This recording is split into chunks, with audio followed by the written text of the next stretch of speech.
help women find independence by training them in fish farming. It's tough on my back, joints, and can cause headaches. Panadol Extra relieves multiple types of pain. If symptoms persist, seek medical advice. Job went through many troubles, but the Bible says that at the end of it, he was more blessed, he was stronger, and he was more wealthy than he had ever been. This is our prayer, this is our belief, that when this is all over, we will be stronger, we will be more blessed, we will be a greater nation than we ever been. God bless you and stay safe.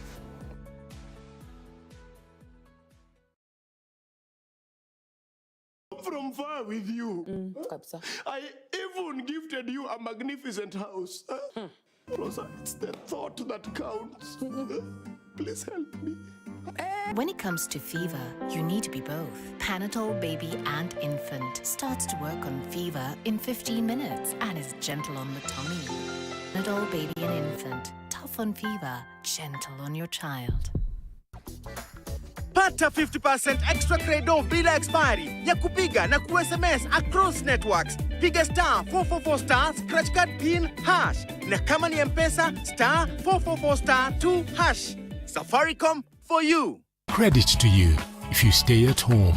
If you must shop online, use your NCBA credit card. Stay home. Stay safe.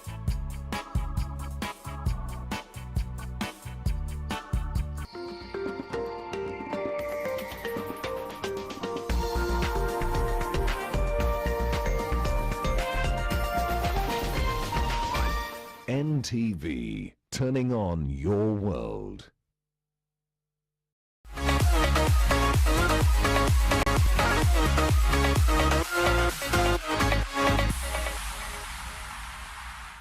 Good morning.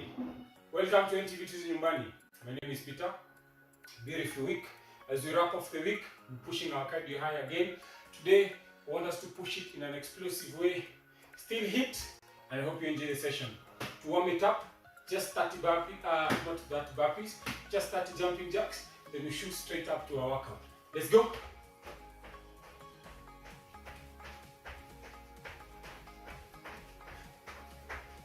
Those are 10, 20 more counts.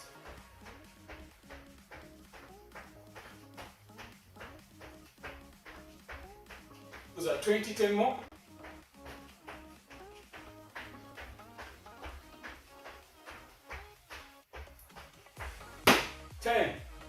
Workout number 1.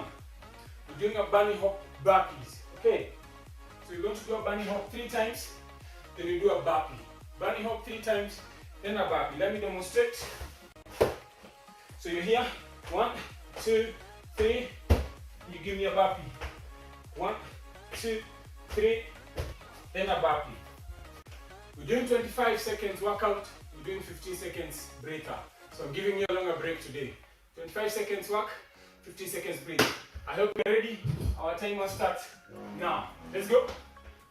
1, 2, 3. 1, 2, 3. 1, 2, 3. 1, 2, 3. 1, 2, 3. 1, 2, 3. Perfect. 25 seconds are up. We're doing 15 seconds breather. Breathe. Our second workout that we're going to tunaingia sit-ups. 25 seconds work, 15 seconds breather. Are you ready? Our timer starts now. Sit-ups, 25 seconds. Let's go. Stay this way. Usinikose.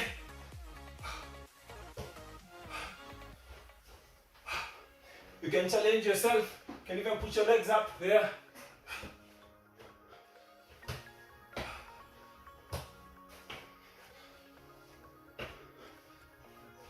Good. 25 seconds are up. 15 seconds breather. That's the first set. Remember, we're doing 3 sets. So that's set 1. Tunaingia set 2. And our timer starts right about now. Let's go. 1, 2, 3. Give me a burpee. 1, 2, 3. 1, 2, 3. 1, 2, 3.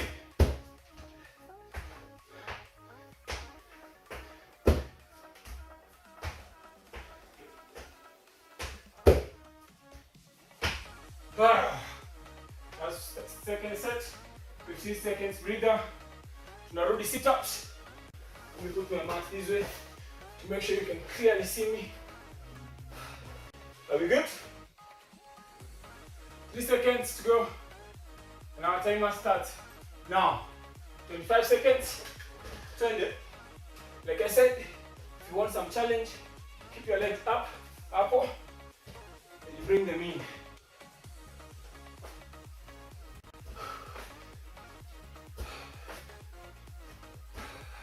And breathe.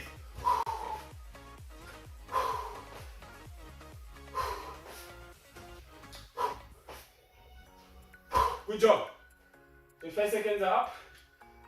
Breathe up for 15 seconds. 10 more seconds to go. That's our second set. On to the last set. How are you feeling? You good? Good stuff. Tuanze tena. Our timer starts now. 2, 3. 1, 2, 3. 1, 2, 3. 1, 2, 3. 1, 2, 3. 1, 2, 3. Awesome. 15 seconds breather. Tunaingia sit-ups.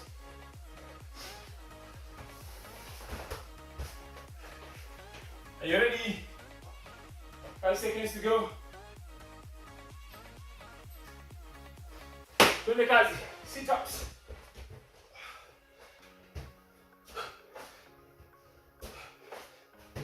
And breathe.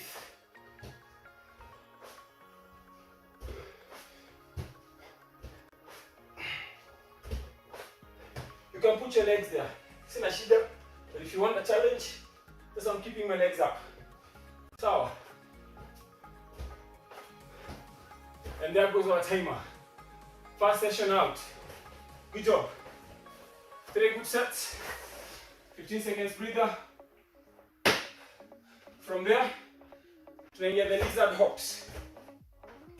I'll demonstrate. We're doing the lizard hops. Here. I want you to put your body here. Then you change there. If you can't change like that, Miss Hour, just walk forward from that position. Forward once, then backward. There. Okay. Good stuff. Are you ready? Doing the lizard hops for 25 seconds. 20.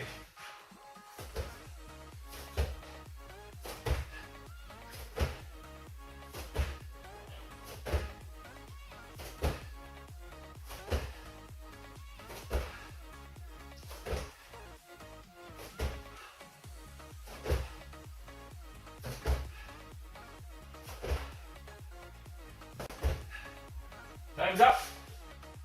How are you feeling? Mikono, eh? Set up breather. From there tunaingia 15 seconds. Breather. Then 25 stationary sprint. Stationary sprint will be here. Are you ready? The timer is ready. Let's go. Up.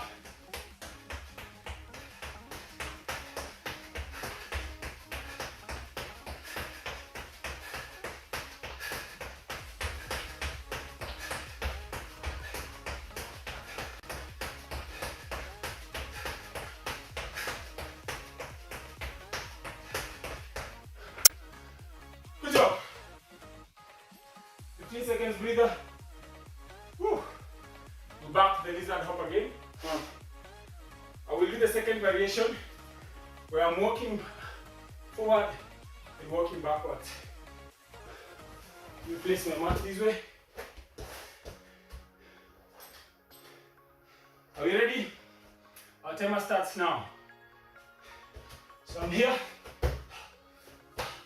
Then I walk back. Forward. Then back. There. There. I know. Okay? That's what we're doing. Take the card.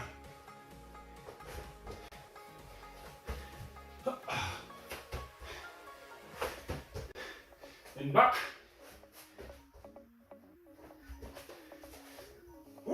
Time in I can be there. 15 seconds breather between the stationary sprint. The wrap up a second set. Are you good? I'll give you a break after this one. Stationary sprint. 20 cards.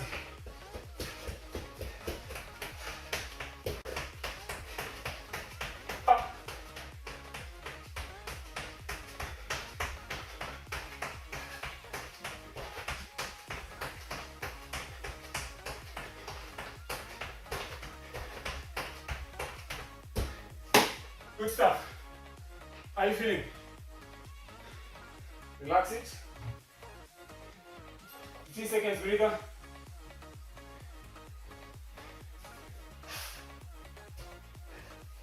On to the last set. After this one, I'm going to give you a longer break. 30-40 seconds breather. Okay? So back to the lizard hop or the crawl. Pasonga mbele a few steps, then back a few steps. Twende. Then back. There. Then forward, back again. Then back. Then forward. Hapo. Sawa. Tuendelee. Push it. Timer is up. Can do another one. Good job. And from there, 25 seconds breather, 15 seconds breather, sorry. The stationary sprint. So Nana, the struggle is real. Small space, but no excuse from working out. No excuse. 20. Sprint.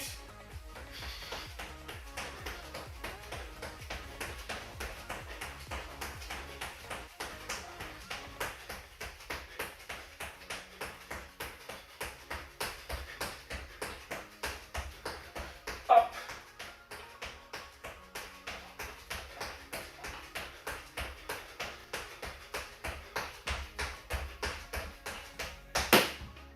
Woo.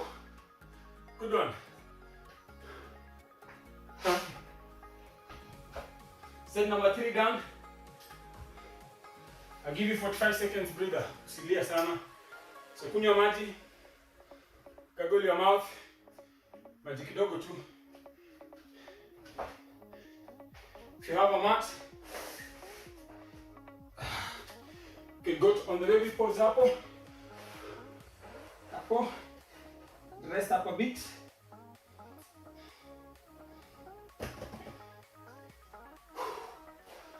That more seconds to go. Relax there. Push your back out and breathe.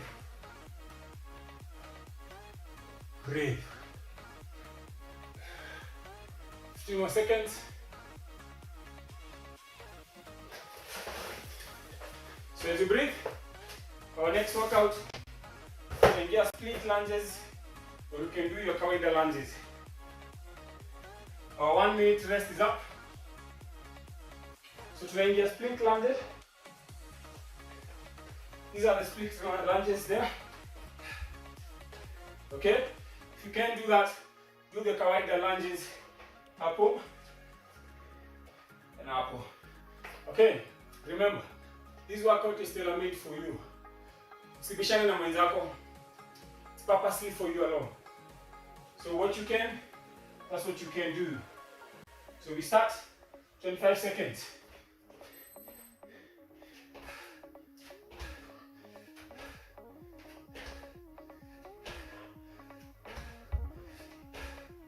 And breathe.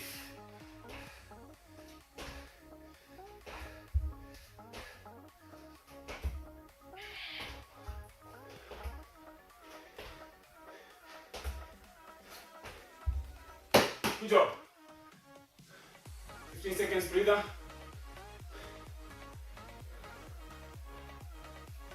From there, tunaingia push-ups. On the push-up, you're doing 3 different ones. You're doing the center, which is the close, you do the regular, and you do the wide. 25 seconds. Okay. Let's go. So you're starting with the center one, up, you do the regular one, there, then you widen it out, there. Then you go back the same, then out.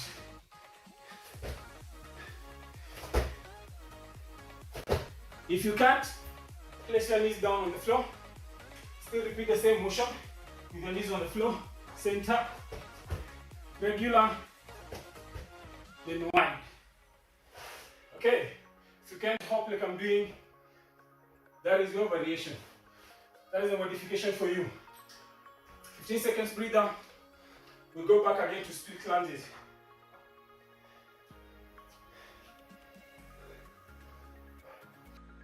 Are we ready? Split lunges, let's go.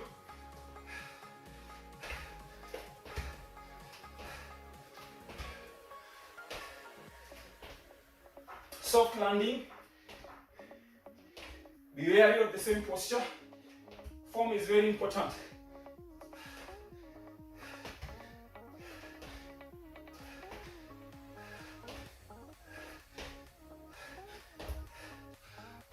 Woo.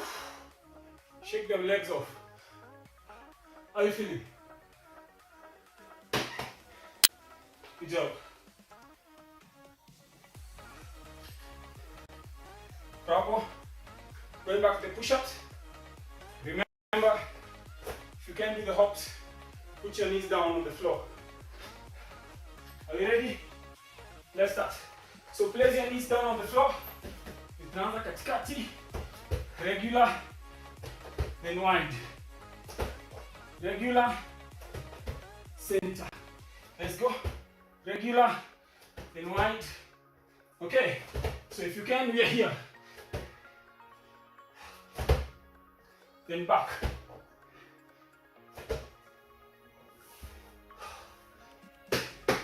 Good job. 15 seconds breather.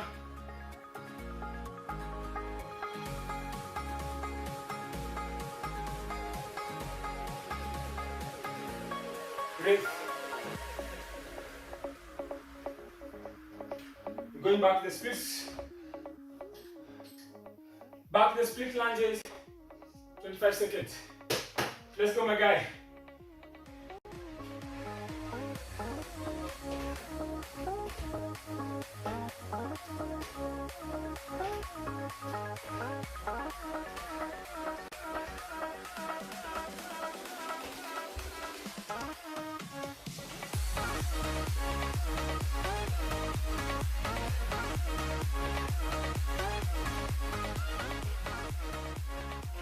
Good job.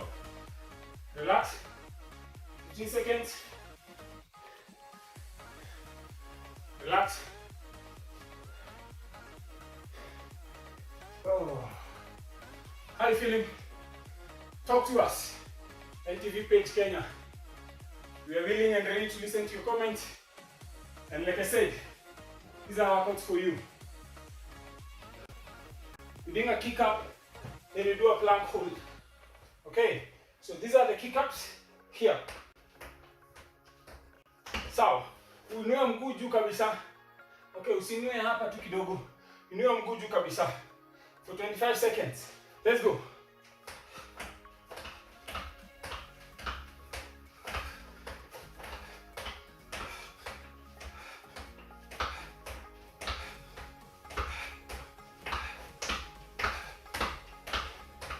Kick it up.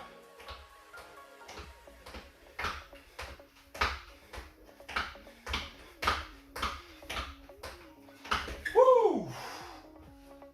Timer is up. 15 seconds. Breather. Then you go for a plank hold for 25 seconds. Are you ready? 15 seconds are up. Let's go. Plank hold.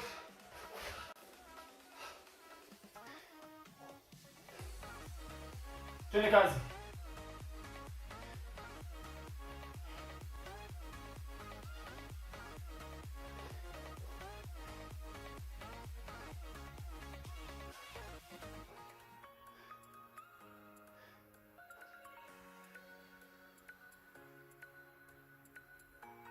Good.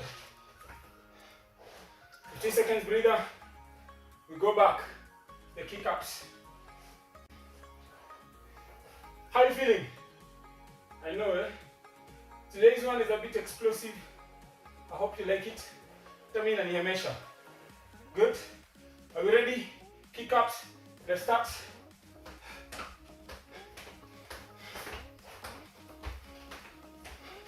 Kick it up.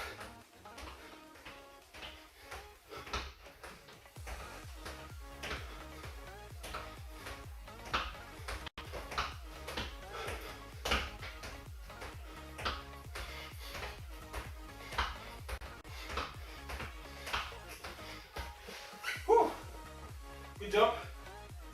15 seconds breather. Then we hit the plank hold again for the second set. Then tumalizia the last set. Breathe. Breathe. Our timer is up. We start the plank hold. Twende kazi.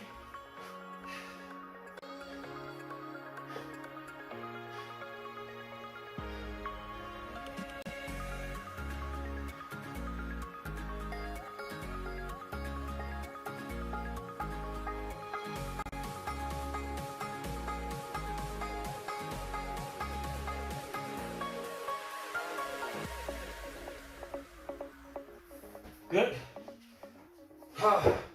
On to the last set. 15 seconds breather. Tumalizie. Then we are left with one last exercise. Then we can start our day. Good job. Back to the kick ups. Are you ready?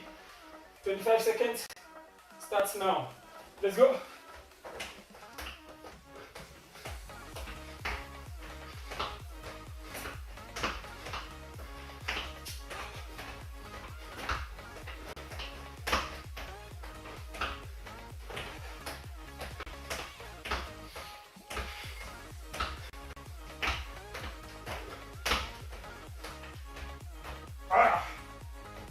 Woo. 15 seconds breather. We do the plank hold. We're done with that. We take a 1 minute breather. We go to our last exercise. And you give me the best you can to finish it up. Okay? 15 seconds are up. Let's start.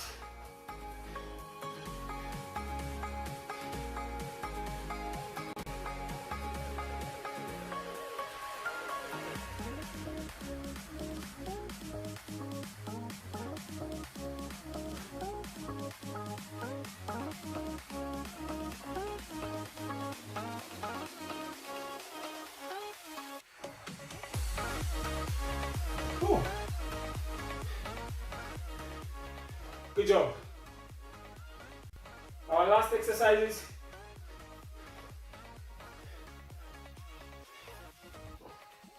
We're doing the kick out. And we're combining it with jumping squat. Kick out, jumping squat. These are the kick out. Place your hands there.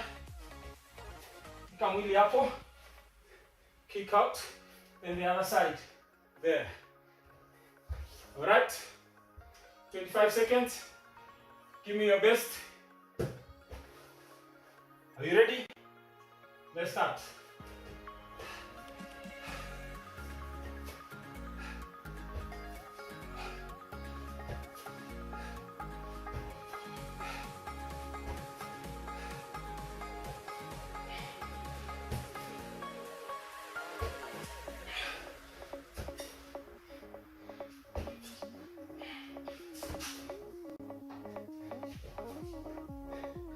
Good job. Timer is up. 15 seconds breather. From there, jump squats. Are we ready? We set it up. Good. Jumping squat. Twende kazi.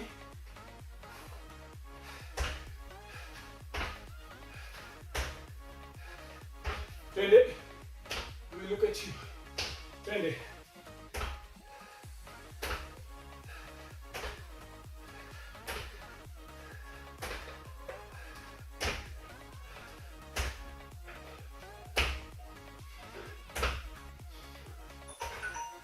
Good job. Breathe. 15 seconds. Begin the second set. 2 more sets. We are done. 2 more sets. We are done. 5 more seconds. 4. Good job. Let's go back here. You ready? Kick out. Let's go.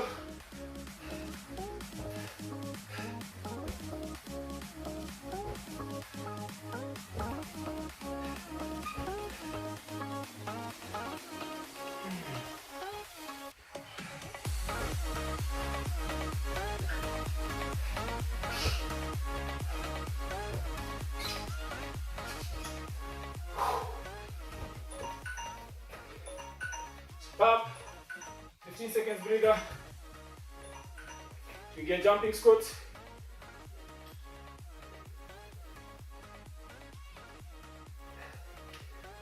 Ooh!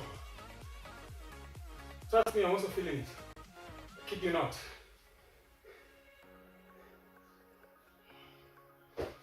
Good job. We start jumping squats. 20.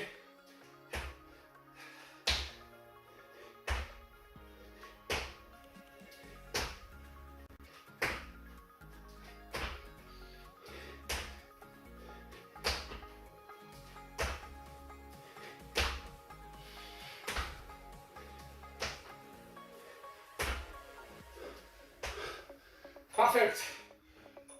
Woo!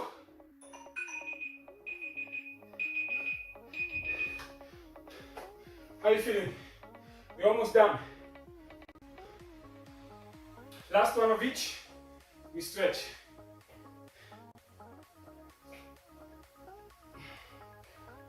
Are we ready? Kick out. Let's go. Start.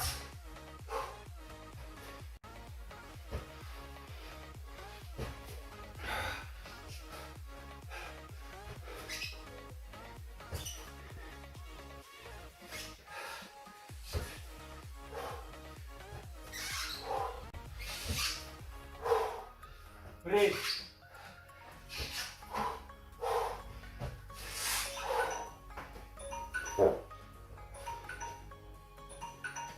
Good job. 15 seconds breather. The jumping squat. Then we're done. So 5 more seconds. Don't give up. Don't quit. Good. 20.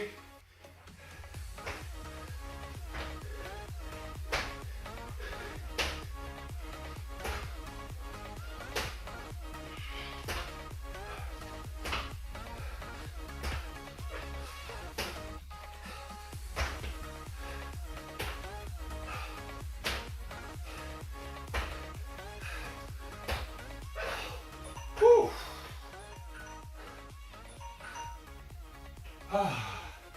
Good job. Walk those legs out. We are done. Explosive hit. Call it a butter. Call it cardio. Call it strength. Well done. Shoulder shrugs up as you cool down.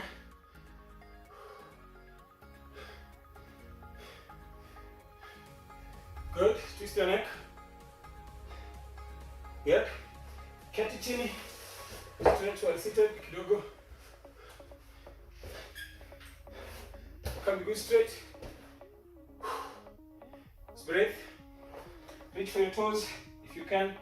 If you can't, go the farthest you can.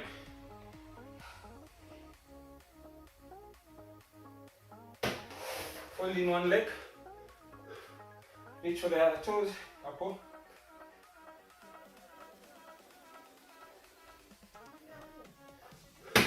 The other side. There.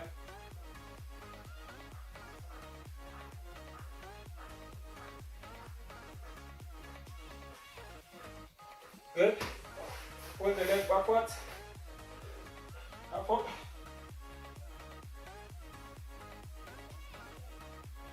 Good. The other side.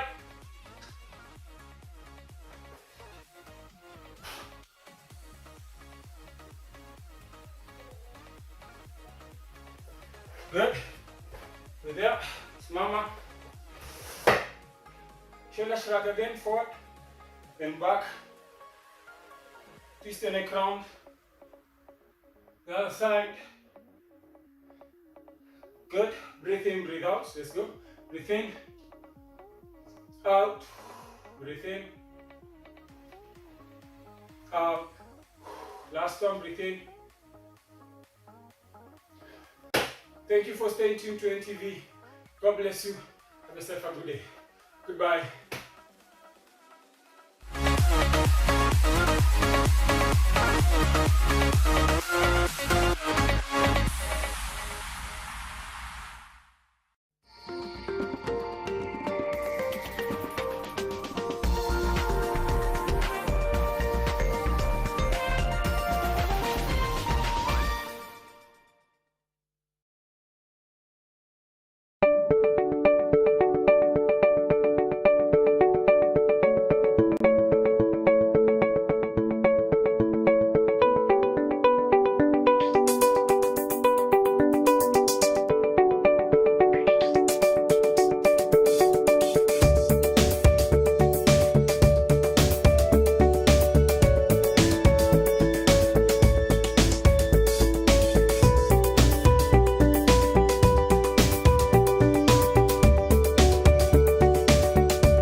Jifunze kukohoa na kupiga chafya na rafiki yako Grover. Hatua ya kwanza, tambua kuwa unakaribia kupiga chafya. Hatua ya pili, elekeza kiwiko chako kwenye pua na mdomo. Hatua ya tatu, Gesundheit. 1, 2, 3. Kumbuka kukohoa kwenye kiwiko chako au kwenye karatasi ya shashi ambayo unaweza kuitupa kwa haraka. The fans are for real. Like, they're feeling you, they'll show you they're feeling you. I'm just grateful. So I'm just like taking every opportunity as it comes. Through her fashion, you might end up falling in love with her music. Being African is more of like, it's a home, it's a place, it's a feeling, you know?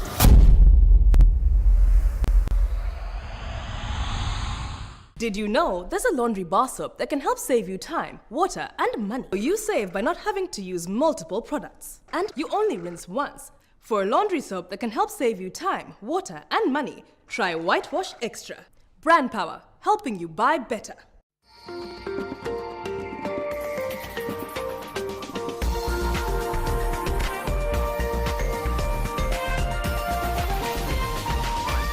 This is NTV.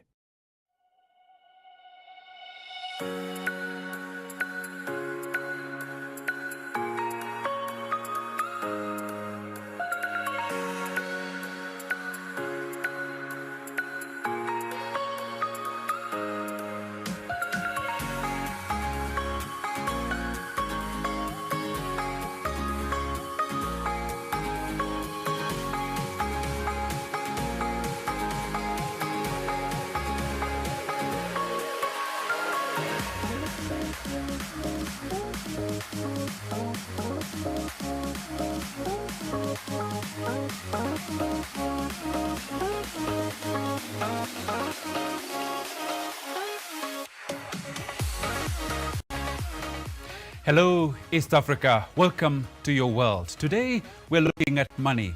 With the pandemic pushing the economy to the edge, employment in sharp decline, and businesses feeling the pinch, everyone is focused on where to get the next shilling from and how to hold on to the little they have. Good morning. I'm Joseph Warungu, and in our show today, how is money treating you, and how are you handling it? What changes have you made or have you had to make in your life to stay afloat? Russia has become the first country to approve a vaccine offering sustainable immunity against the coronavirus. With some people being forced to move from big cities to the rural areas to make ends meet, we have a panel of financial experts to answer your questions on money and managing your business.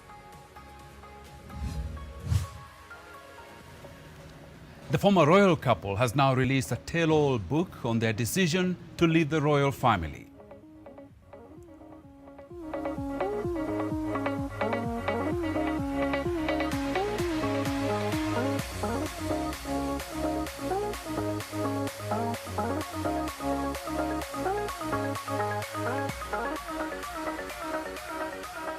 And this morning, we're asking, how are you coping financially in this pandemic season? What adjustments have you had to make to survive? Do you have a question for our financial experts relating to you personally or to your business? Well, our hashtag is New Normal. But first, an update on the latest situation regarding the spread of the coronavirus around the world. Globally, 20,806,939 people have so far been confirmed positive for COVID-19. And of these, 13,706,685 have recovered, while 747,258 people have so far died as a result of COVID-19 around the world. In the African continent, South Africa has the highest numbers with 568,919 people confirmed positive. Out of these, 432,029 have recovered, while 11,010 people in South Africa have passed on. Here at home in Kenya, our numbers, 28,104 people confirmed positive. Of these, 14,610 have recovered, and sadly, we've lost 456 people here in Kenya. Across the border to Uganda, 1,332 people so far confirmed positive, 1,139 have recovered, and 9 people have so far passed on in Uganda as a result of the disease. Somalia, these are the numbers, 3,227 people confirmed positive, 1,728 have recovered, 93 people have so far died in Somalia as a result of COVID-19. While in Rwanda, it's 2,189 people confirmed positive, 1,524 have so far recovered, and in Rwanda, 8 people have so far passed on as a result of COVID-19. In Burundi, 409 people confirmed positive so far, 315 have recovered. 1 person is reported to have died in Burundi due to COVID-19. Numbers in Burundi have not changed that much, but that's what it looks like in East Africa as far as the spread of COVID-19 is concerned. Now to some of our stories this morning. Mali's largest jail is a squalid and overcrowded colonial-era throwback that in theory is an open invitation to the coronavirus. Instead, staff at Bamako Central Prison say that so far they've kept the dreaded virus at bay thanks to time-honored techniques of hygiene and self-help. The International Committee of the Red Cross is also donating hand-washing kits, which are dotted around the prison, and is encouraging prisoners to manufacture their own face masks. The ICRC buys some 500 masks a week from inmates who work as tailors and then redistributes them. Jabrila Maiga, the head of the prison sewing workshop, says, in response to the pandemic, we decided to make these masks to protect the inmates and the people who come to visit them. A doctor at the prison, Mahamudu Diarra, says, since the pandemic, we've not had a single case in the central prison because since day one, many meetings have been held at the national management level to deal with the pandemic. So we have respected barrier measures and the wearing of masks. Everything the government asked us to respect, we have respected.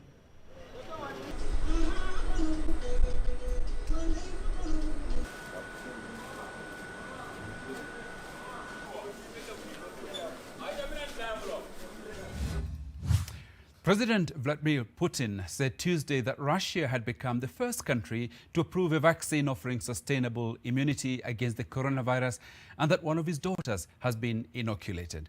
The announcement came after scientists in the West raised concerns about the speed of development of Russian vaccines, suggesting that researchers might be cutting corners after coming under pressure from authorities to deliver. This morning, for the first time in the world, a vaccine against the new coronavirus was registered in Russia, said the president during a televised video conference call with government ministers. I know that it's quite effective, that it gives sustainable immunity, he said. He said one of his daughters had been inoculated with a vaccine developed by the Gamaleya Research Institute in coordination with the Russian Defense Ministry. In this sense, she took part in the experiment, Putin said, adding that she had a slight temperature after a second injection, and that's all. What counts most is for us to be able to ensure the unconditional safety of the use of this vaccine and its efficiency in the future. I hope that this will be accomplished, Putin said. Health Minister Mikhail Murashko said that clinical trials involving several thousand participants would continue.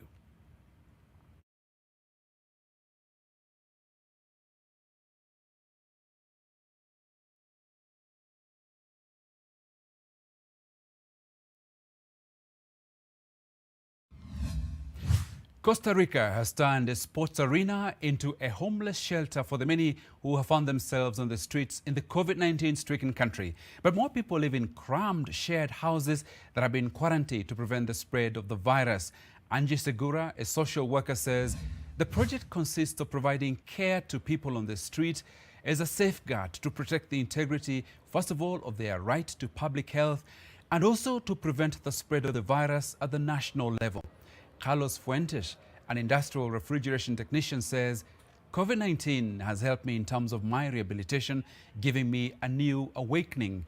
Because of this shelter appeared, and I didn't see it as a refuge. I saw it as a rehabilitation center to take advantage of the opportunity of this pandemic of being in a social bubble.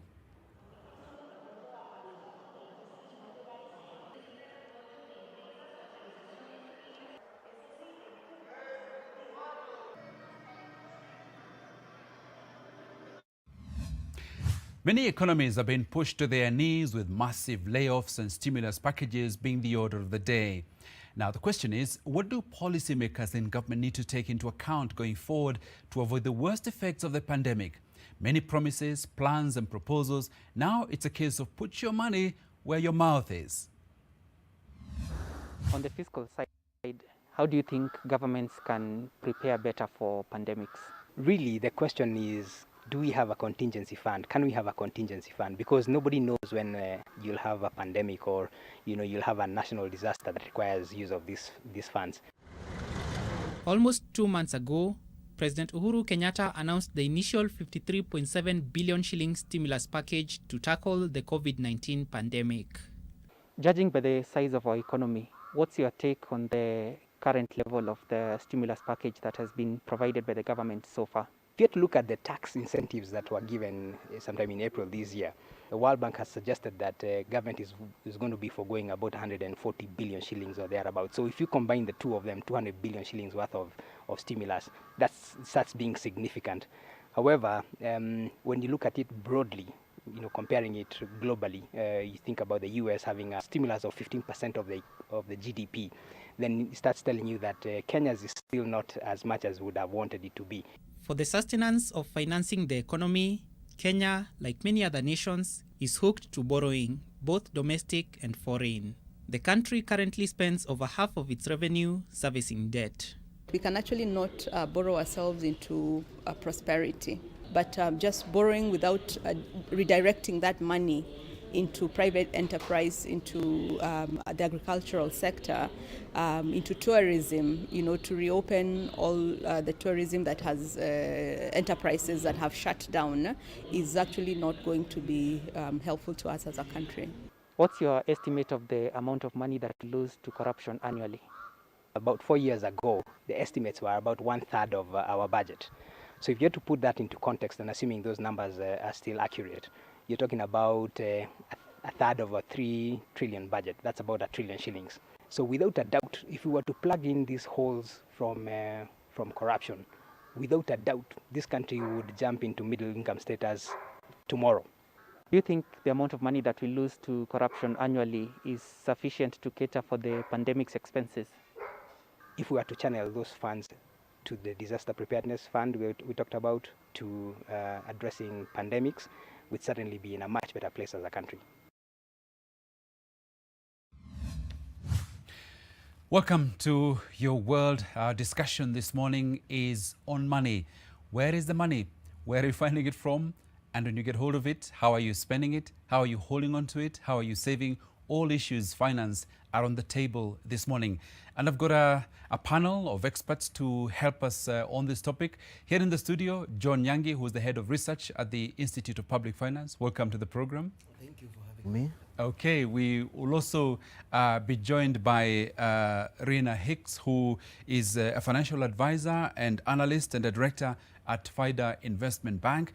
And we'll also be joined by phone by Simon Nyamatiko, who is a video producer in Migori, who, as I say, will be speaking to us on the telephone from there. So to begin with, let me start with you, John, just before I know in the course of your work you interact a lot with the people who run small businesses in counties.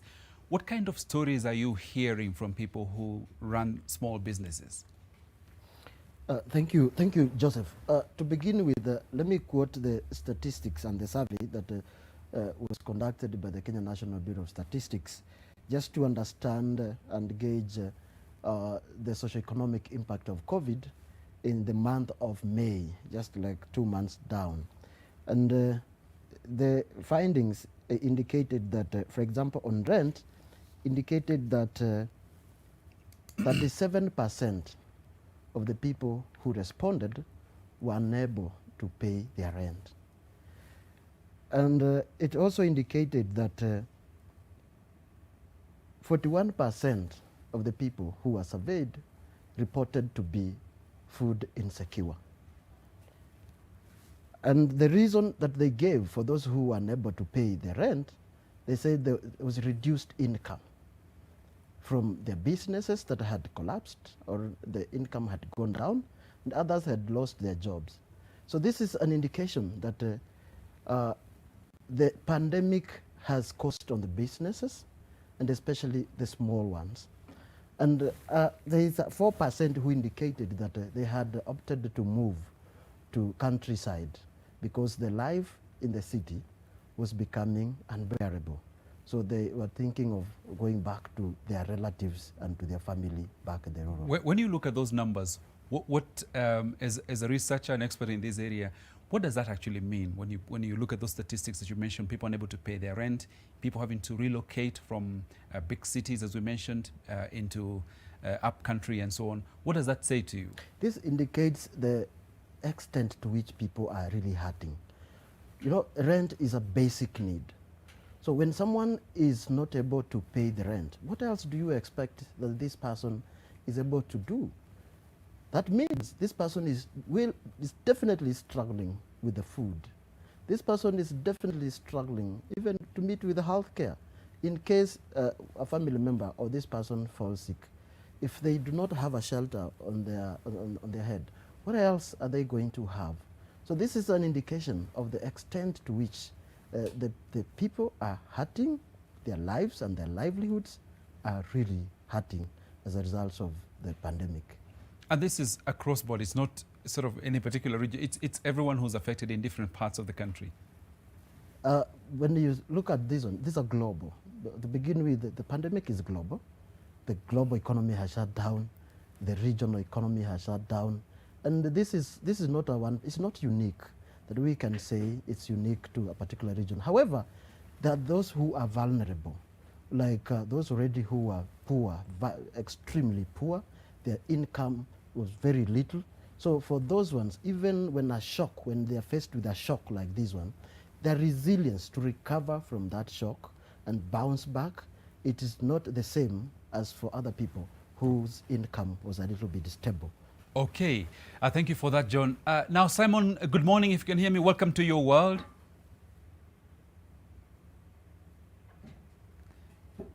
Simon, can you hear me? Good morning. As we try, John, to reconnect with Simon. Now, in terms of, that's quite a huge figure of people who are unable to pay their rent. I mean, we don't know what the sample size was for that survey, but that's almost close to, it's more than a third of the people who say they're really struggling with rent. Yeah, you see, in research, the National Bureau of Statistics is a huge machinery, so their studies are very valid. You know, in research, you take a small sample, then you use that to make generalization. This is a third of the Kenyans who are unable, a third of the Kenyans who are paying rent. Not all of them are paying rent. A number of them are in their homes, their own residential homes. But of those who are paying rent, a third of them are not able to pay. Were not able to pay the rent for the month of May. So this is a huge number. We have a population of about 47 million, and those who own their homes also is very few people own their homes. So it means a large percentage of the Kenyans, especially like I had said earlier, those who are vulnerable. And if you look at those numbers, they're indicating that also in terms of gender, the female-led households were more. So meaning that going deeper, you can see that even the impact is different. The gender, the female gender, is hit harder. More affected than the male gender. Okay, I think we've got Simon back on the line. Simon, good morning and welcome to Your World. Yeah, morning. Yeah, now, what's your experience from where you are in this discussion? What's your own experience? I'm a producer. Hello? Yes, we can hear you. Go on. I've been working, doing video on what kind of video in various wedding, and even whereby I think I put a video required and all kind of art. Sorry, we lost Simon. We'll try and get back to him. Now, and this situation, we have not seen anything or any signs in the economy that things are getting better. So presumably the situation that was reported in May continues or maybe isn't getting worse. Because when we look at the numbers and the way the statistics are being reported, we do not see that the situation is getting better. The experts, the health experts are saying that now we are heading into the peak. We are almost going to the peak. So we are likely to be in this a little bit longer. And also looking at what is happening at the grassroots, it is a replication. It's the receiving end of what is happening at the top.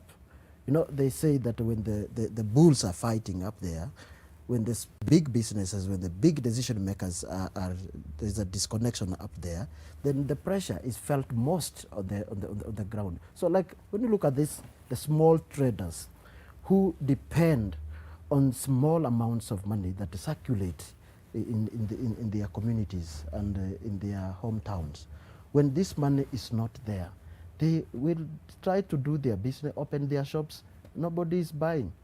On Saturday, I was speaking to a lady who runs a restaurant.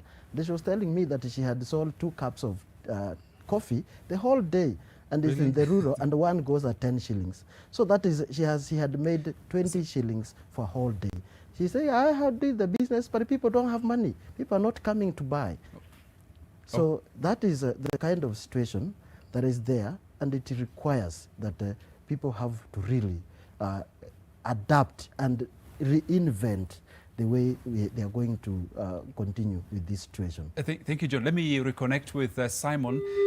Hi, Simon. Welcome back again. Now, Oh, sorry, having a lot of trouble with the phone line and the network, but we'll hopefully be able to get him back on the line.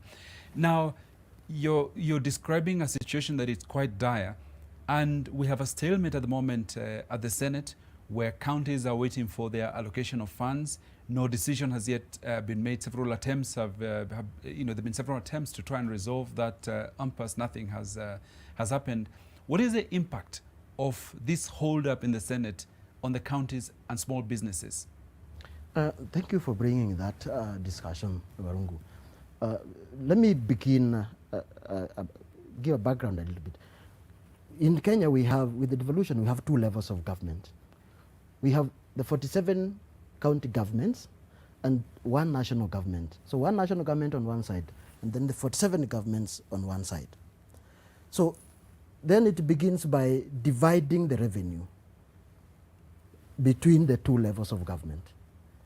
That's when we have the Division of Revenue Bill, which has been passed. It was passed in April.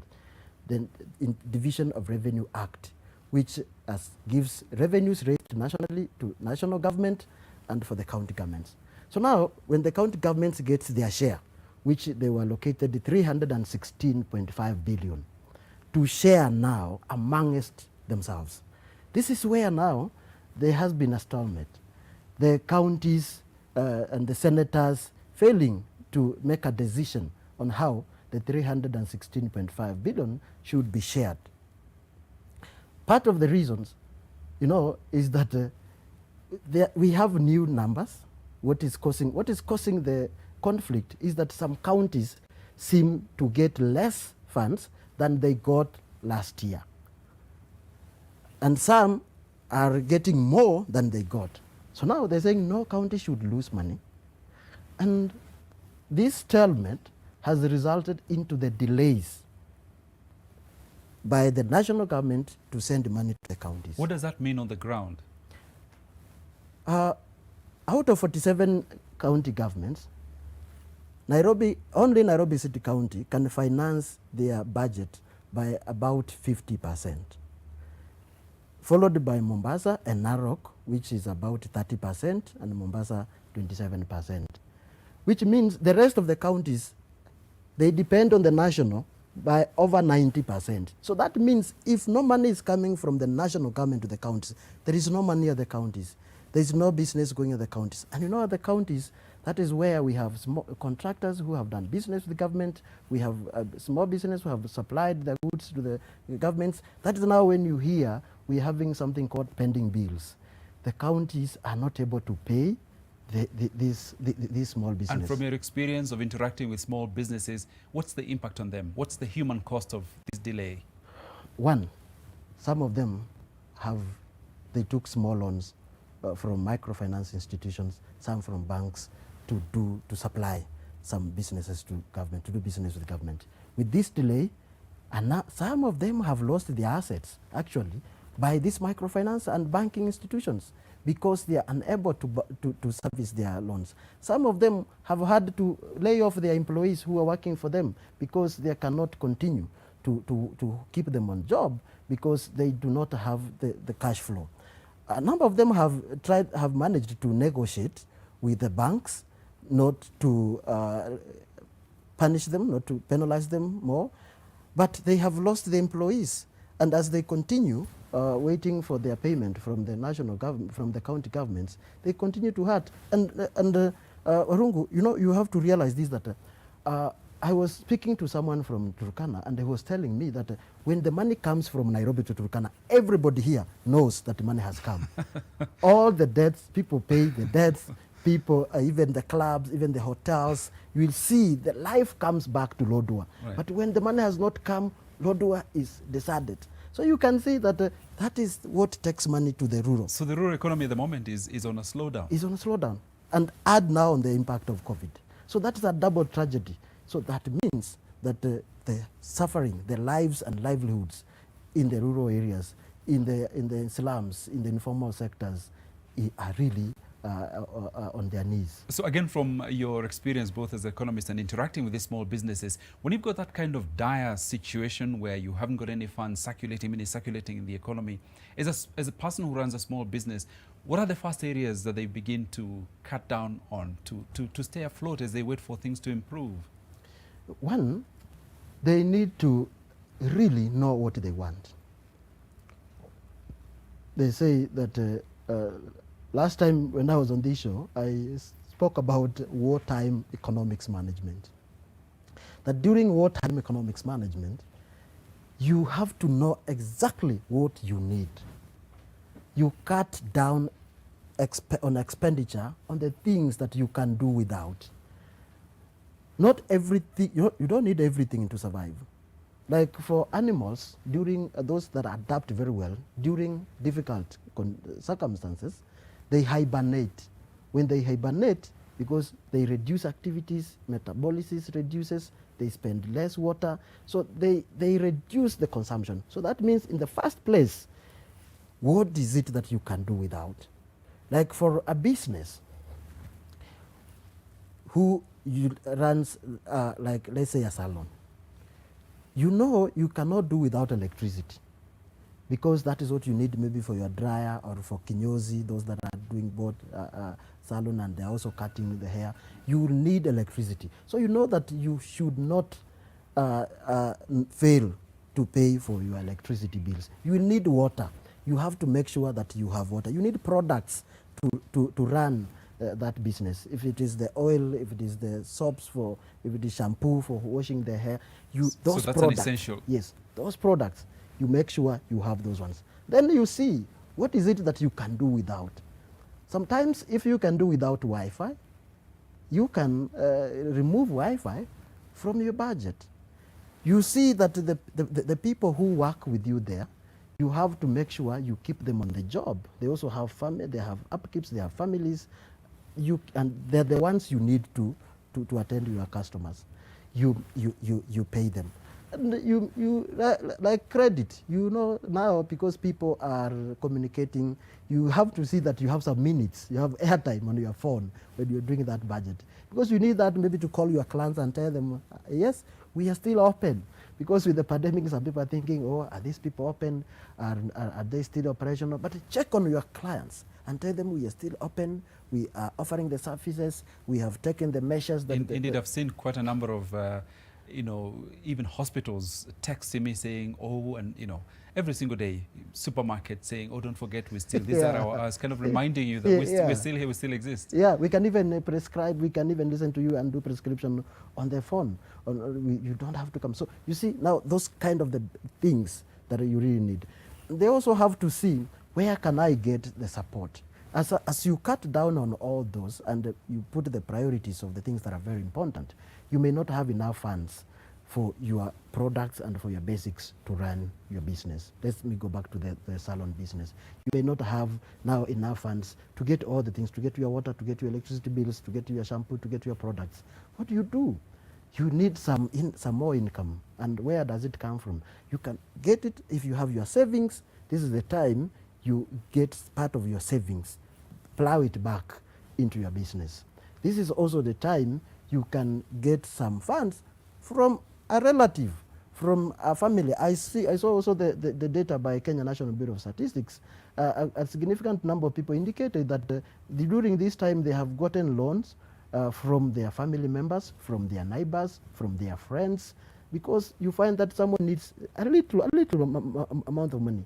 And you see also the banks, this is the time they also, when they assess and see the risk, they may not be ready to fund you if you're looking for small. So at the moment, borrowing can be expensive or cumbersome?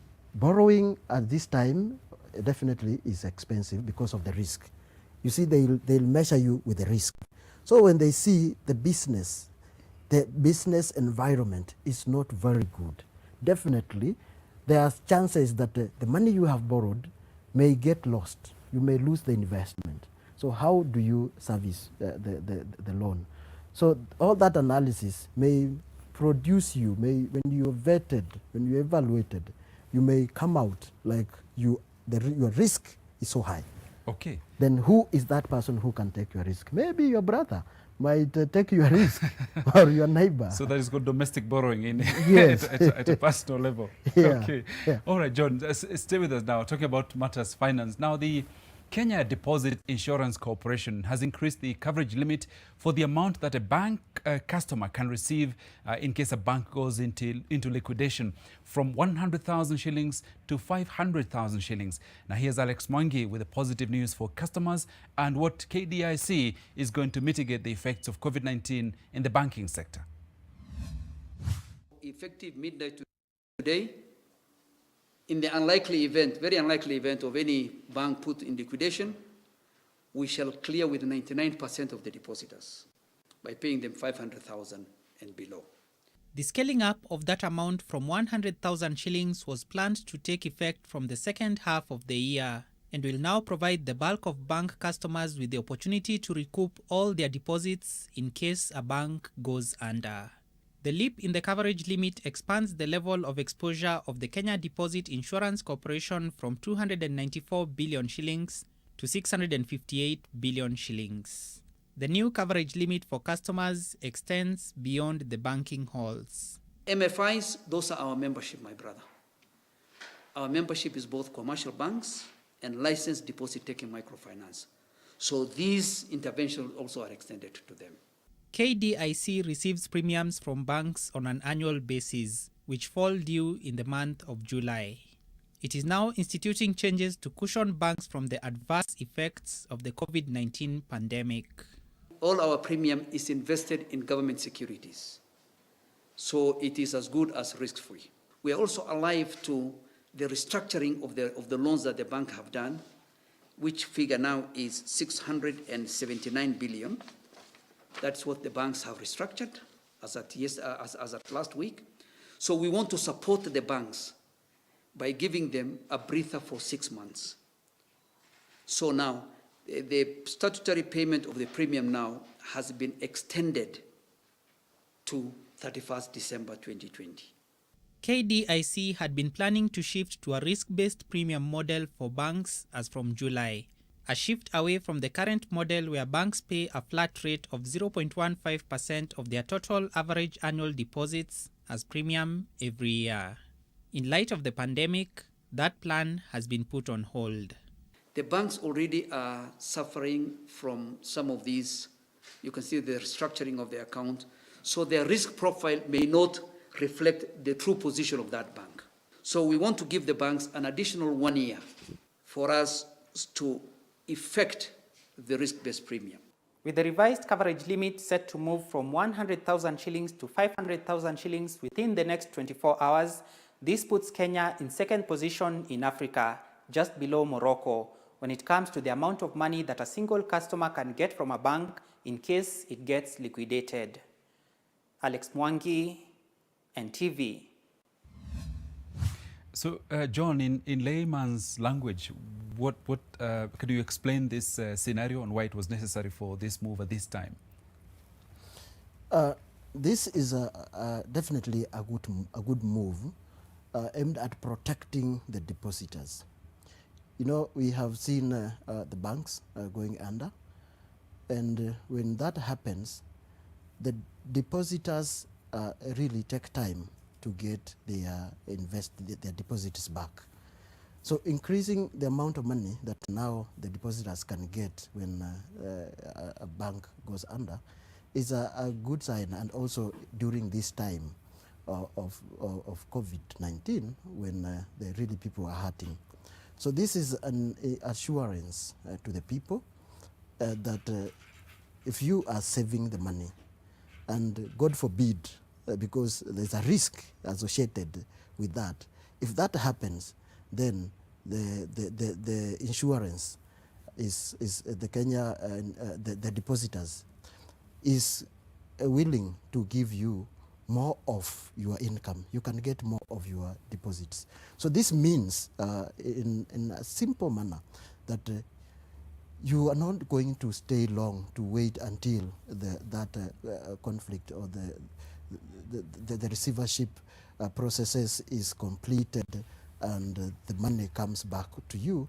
you can still access your money. So increasing that, and you can see that seeing that the only country that has a higher rate than this is Morocco.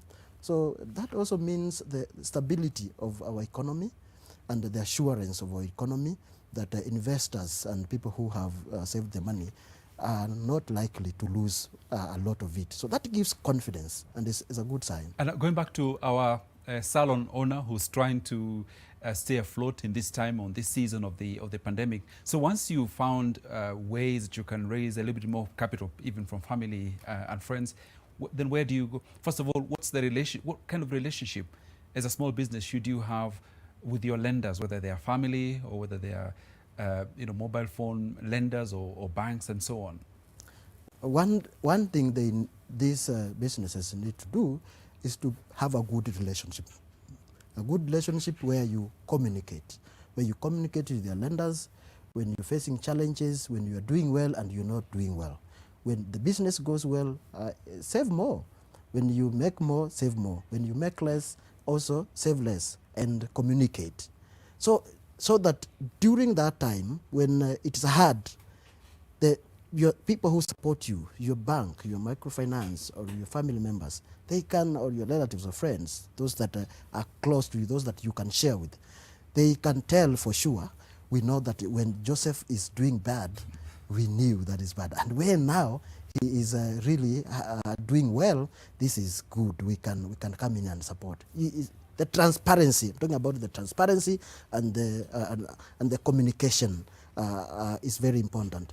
So that when you need to negotiate for changes in terms or the delay in payment, that for this month or this period, this quarter, business is not well, I'm unable to continue paying, then the lender will understand if there is that communication. And the same, even with the rent that they are paying. If they also realize, like this number that we've seen that they are unable to pay, some of them reached out to their landlords and they told them, okay, it is bad. Business is not there. It's really gone down. Give us a bit of a break or a reduced... Now, and what about at a personal level? You've got people who have reduced incomes at this time, people who've lost their jobs. Again, at a personal level, in terms of personal finances, how do you go about ensuring that you can ride this storm when things are so tough? I will use a term called adaptation. People, both individuals, need to adapt, and even business need to adapt. There are things that are not working now. So the faster you adapt, the better to what is working. Because you might have a very, you had a very good job that was giving you good income, and your life standards and your level of consumption. In economics, we call it the indifference curve, the point at which you are consuming. So when you have a higher income, people tend to move to a higher indifference curve. They tend to consume more. So when the income goes down, you need to also adapt. You need the flexibility that you can shut down and come to a lower consumption, to a lower indifference curve where you consume less. And like I had said earlier, choose what is very important. For example, during this time, as you come down, maintain your insurance. Yeah, because that is one thing that can really give you a heart attack if you have to pay hospital bills and you did not pay for your premiums, and therefore the insurance cannot cover you. Thank you, John. A heart attack is not what we need in this season, in addition to Definitely everything else. Not. We're also joined now on the line by Rena Hicks, who is the finance advisor and analyst, also a director at FIDE Investment Bank.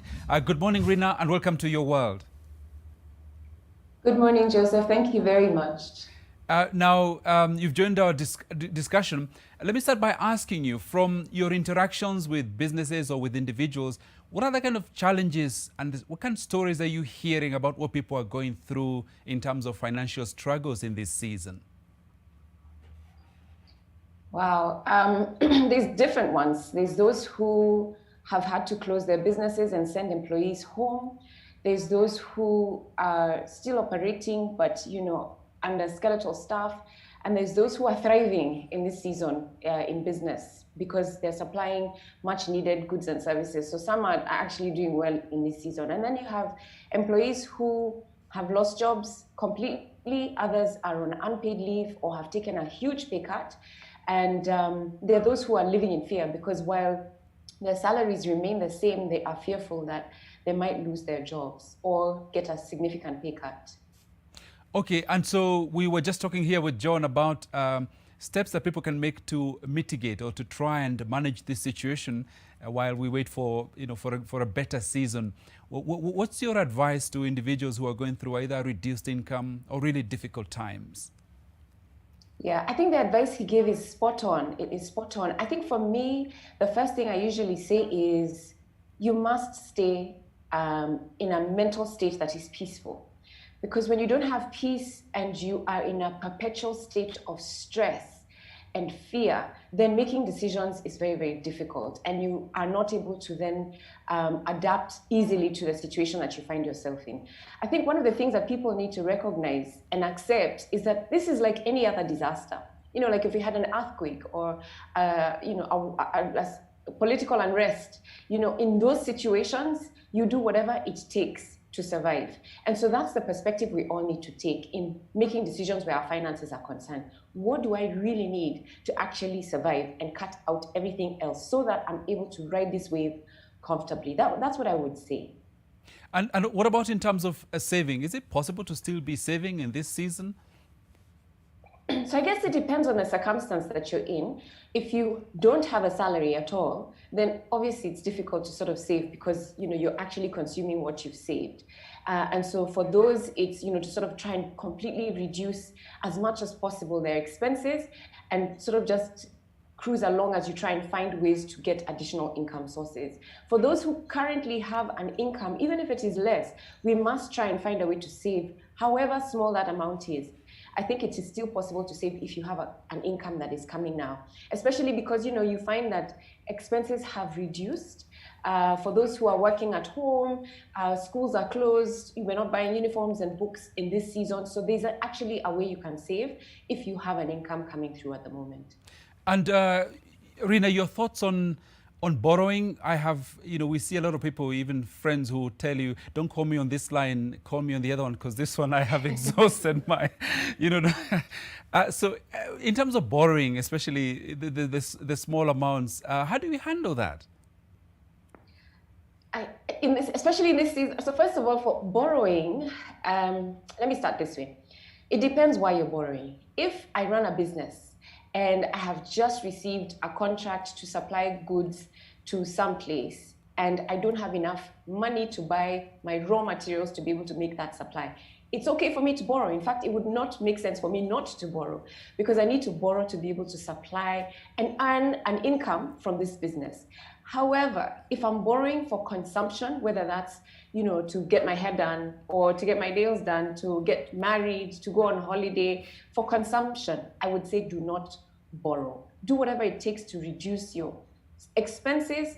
And if you can't afford it, find a way to move back to your parents' house or ask a friend to give you, but don't borrow. I'd say don't borrow because you can't, right now we cannot foretell or foresee what's going to happen, and adding additional obligations to an already existing stressful situation will just cause things to get worse. So don't borrow unnecessarily. Unless you're borrowing to put money into an asset that will generate income at some point, I'd say don't borrow. And that asset needs to be like a sure bet. Oh, okay. And now let's talk about people who are already in debt.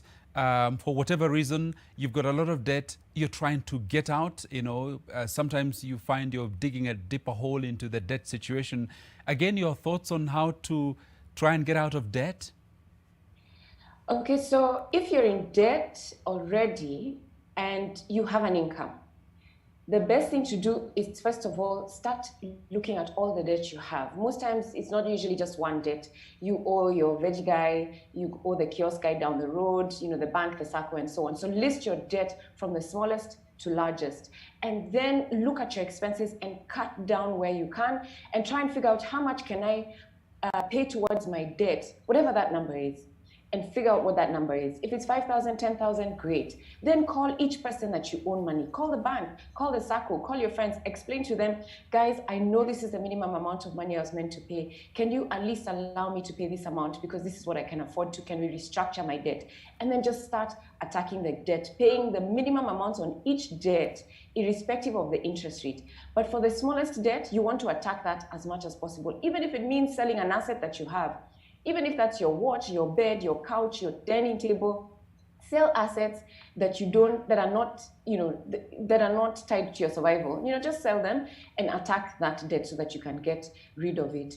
If you have lost your income and so you don't have the opportunity to sort of put money aside towards paying the debt, my suggestion would be call those people you owe money. Sit down with them and ask them for what we call a moratorium, a period of time when they can give you a holiday from you paying your debt as you try and find a way to raise the money to be able to do that. Given the season we're in, there's many people in that situation.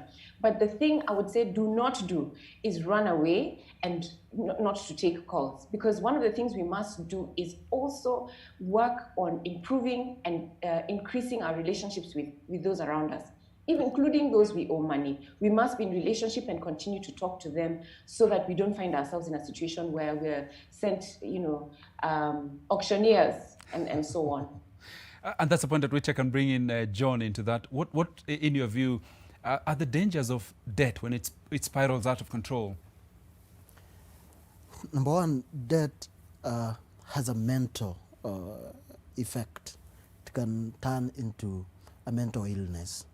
Because when you know that the auctioneers are gonna come for your assets, the debt guys who are recovering it are calling you all the time, checking on how that is doing, when you're going to pay for it. It has a mental effect, which is not a good one. Secondly, debt eats into your assets.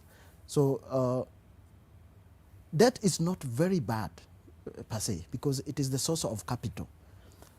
And it becomes now a bad or something to worry about when you are struggling to service the debt. And when that time comes when you are not able to raise the amount required to be repaying your debt, then it becomes an issue. And during that time, you need to, like Rina has well articulated, you can liquidate some of your assets or some of your savings, because when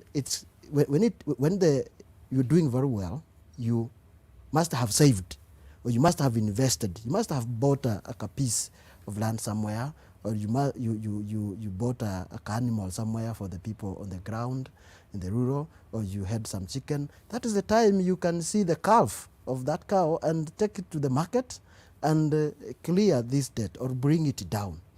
It has to be paid. Like she said, no matter how minimal the payments are, the servicing payments are, it's good that you pay the debt, because it's going to really prevent you even next time when, because this situation is not going to be with us forever.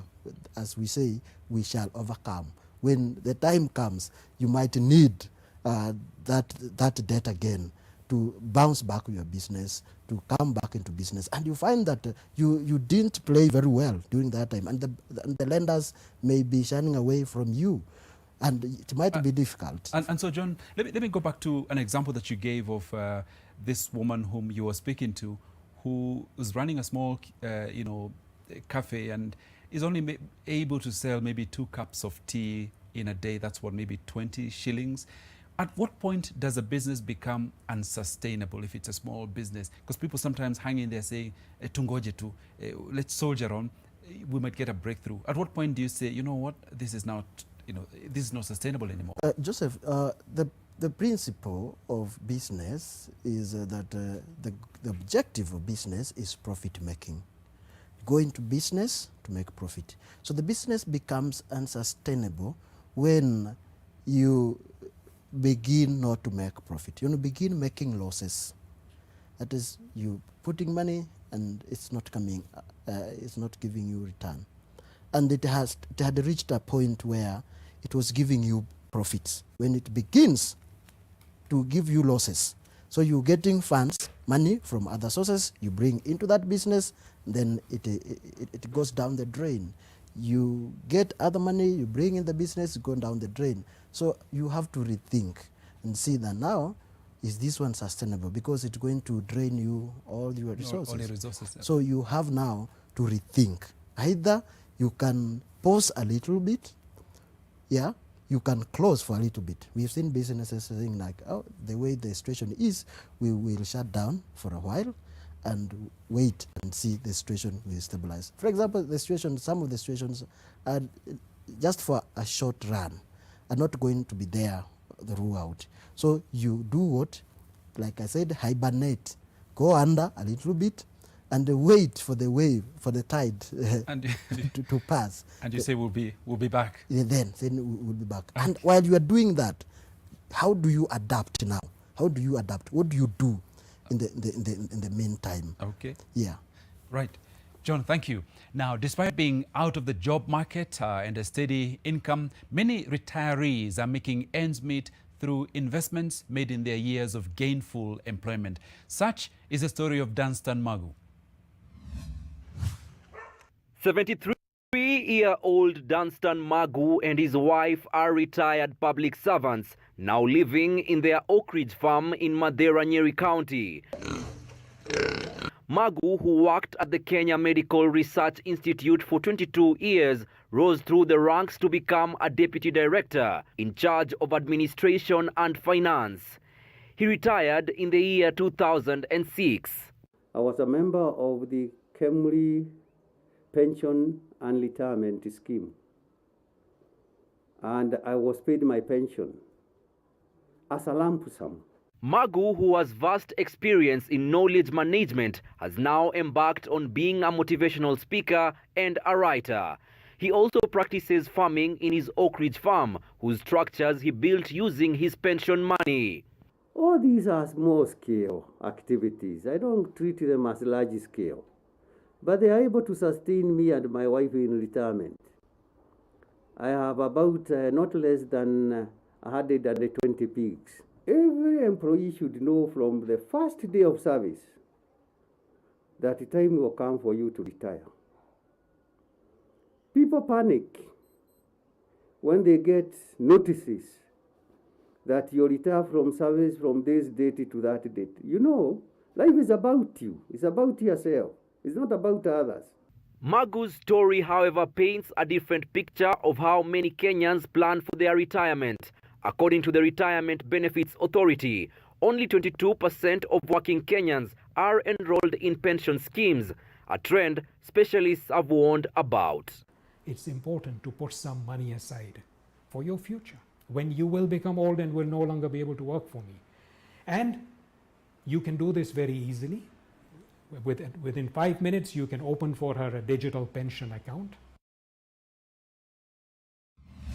Okay, Rina, let me pick your mind regarding your thoughts on retirement, especially when we've got a crisis such as this one with the pandemic, and especially for young people. A pension is the last thing that you have on your mind. You're just focused on the moment and survival. Your thoughts? No, Joseph, that's what is so sad.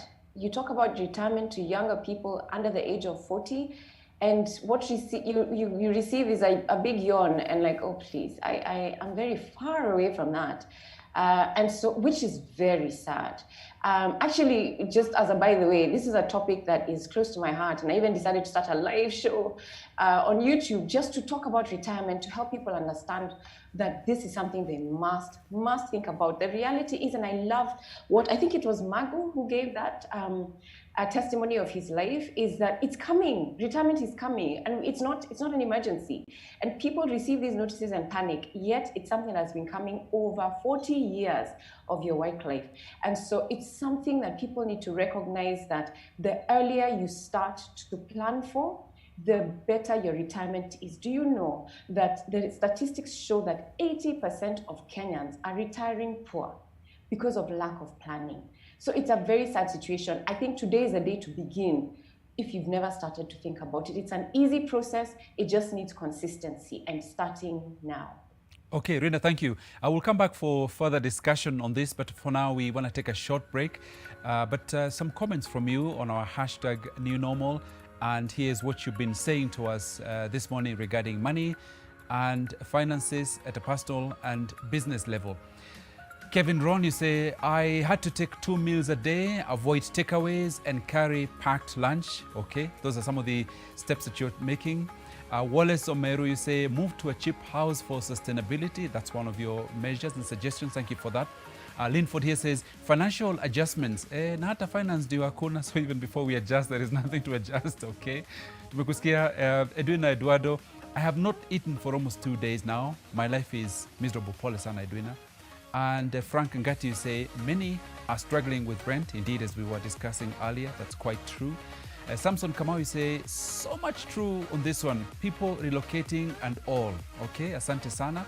And if you have relocated, do get in touch with us. We'd like to hear your experience. Jackson Kasiuka says, the government should intervene. Okay, tunaomba serikali, in other words.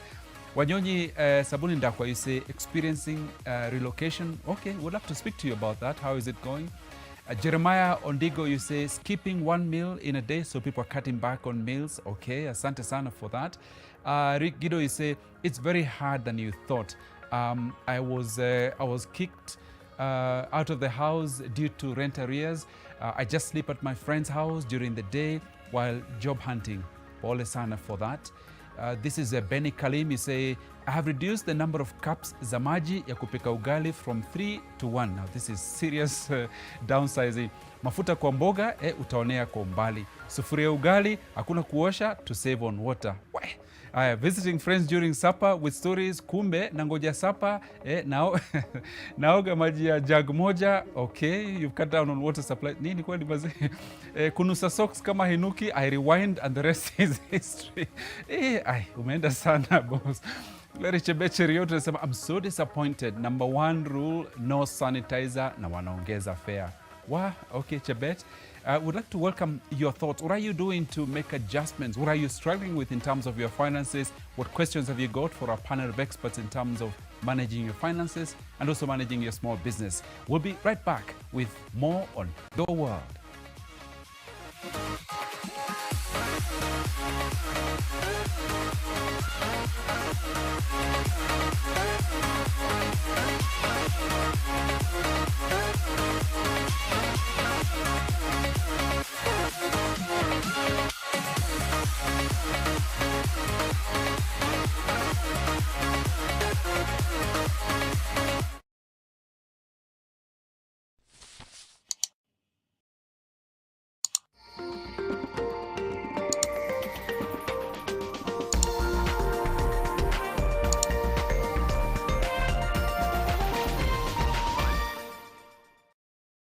Here at NMG, we are working very hard to ensure your favorite publications, Daily Nation, Business Daily, Taifa Leo, and the East African are readily available. In a bid to support the efforts to prevent the transmission of COVID-19, NMG has ensured our staff, our distributors, and their staff adhere to set guidelines.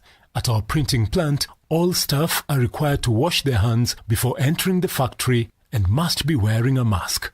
All workers either change their clothes on entering the factory or wear an overcoat. We are keeping doors open to avoid our staff touching door handles repeatedly. With our automated printing, contact with the newspaper is kept to a minimum, and at the packing process, the staff observes social distancing. Vehicles used to transport the newspapers are disinfected daily before the newspapers are loaded, and our delivery staff all wear masks and wash their hands regularly. Our vendors ensure that they sanitize every time they handle money and wear their masks at all times. NMG is proud to be able to safely meet your information needs. Stay safe, stay informed with our favorite NMG publications. As a news director, you also need to put a lot of consideration when it comes to preventing the spread of the coronavirus, especially here in the all right. Yes, and I think that's What I learned, when you do get a sneeze or you feel like coughing, take a tissue paper, put it on your mouth and in front of your nose and sneeze into it, then roll it down and throw it in a trash can.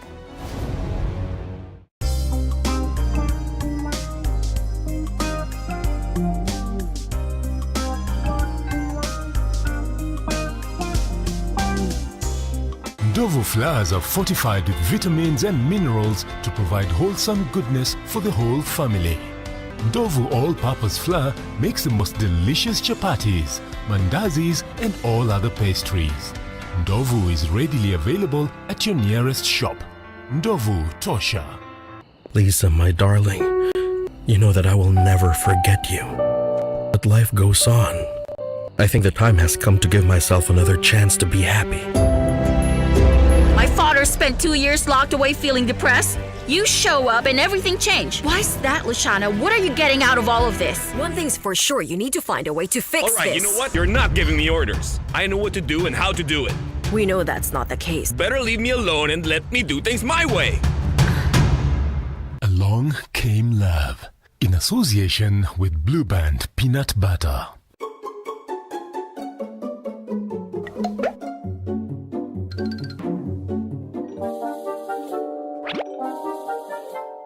Pishi by Nation Media Group brings you Celebrity Home Chef. This is a chance to nominate your favorite celebrity to get in the kitchen and showcase their cooking skills on TV. Simply head on to @Pishi254 on social media. Comment by tagging your favorite celebrity, and guess what? We might just make it happen. Tune in to NTV every Friday to catch the celebrity in action.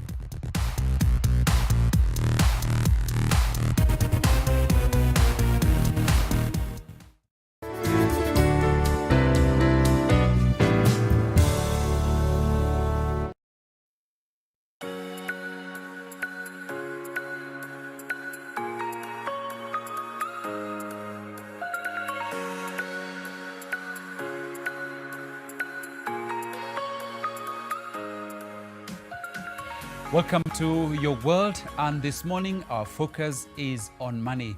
Where is it? Where are you finding it from? And when you get it, how are you spending it?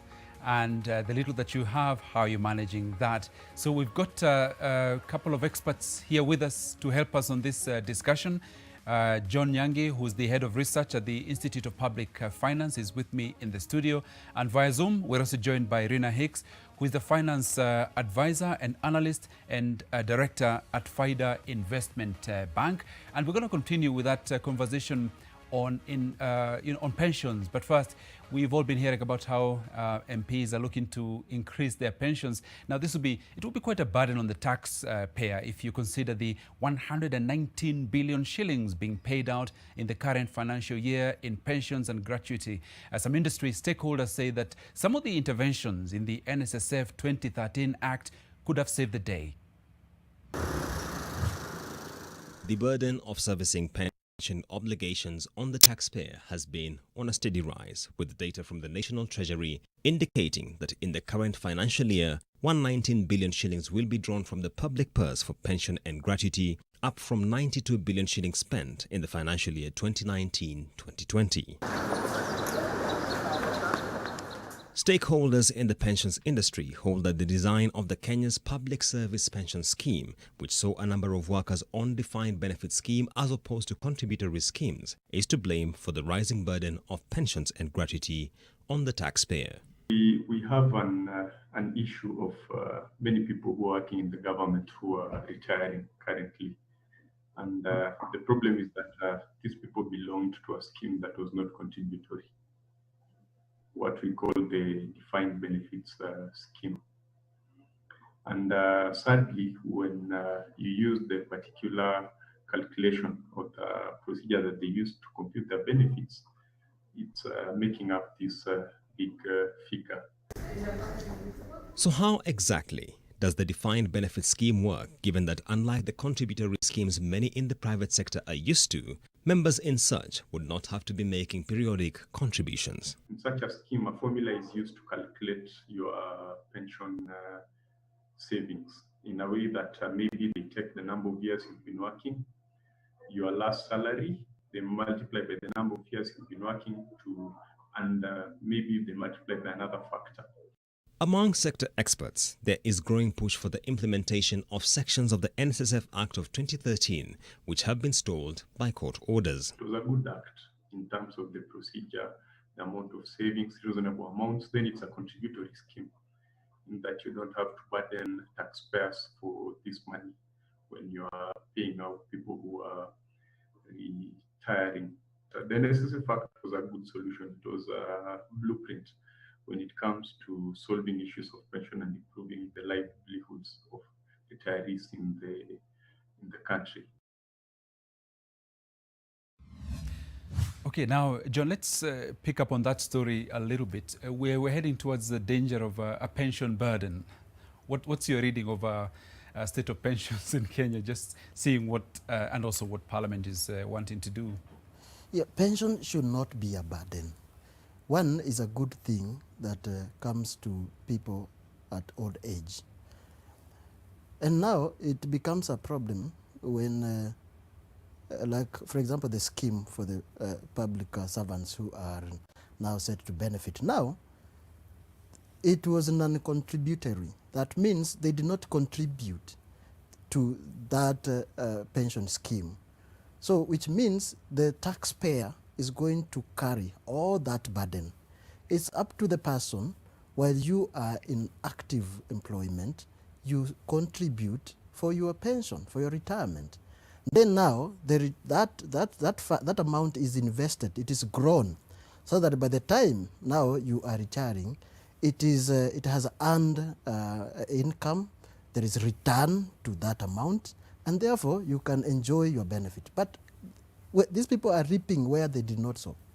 In the first place, did you contribute? So it's saying now the government should do all that. From where? From the taxpayers' money, who is already really suffering. And you've got the additional problem of sometimes in a season like this one, when companies are struggling, the first thing that they freeze is pension contributions as a way of sort of trying to stay afloat. Yeah, that should not happen. Pension contribution for the employees, whether it's in private company, especially, let me talk about the private sector, that should not, because that is what the employee will have even at the end when he or she exits from that company. That is the thing that somebody will be looking at. Well, maybe the job is gone. There's those that you can get your pension before even the retirement age, like in the government, unlike in the government where you have to attain the age of 60, and then now you start processing for your pension. But that should not happen. It should get your pension, and your pension should be contributed so that it can support you.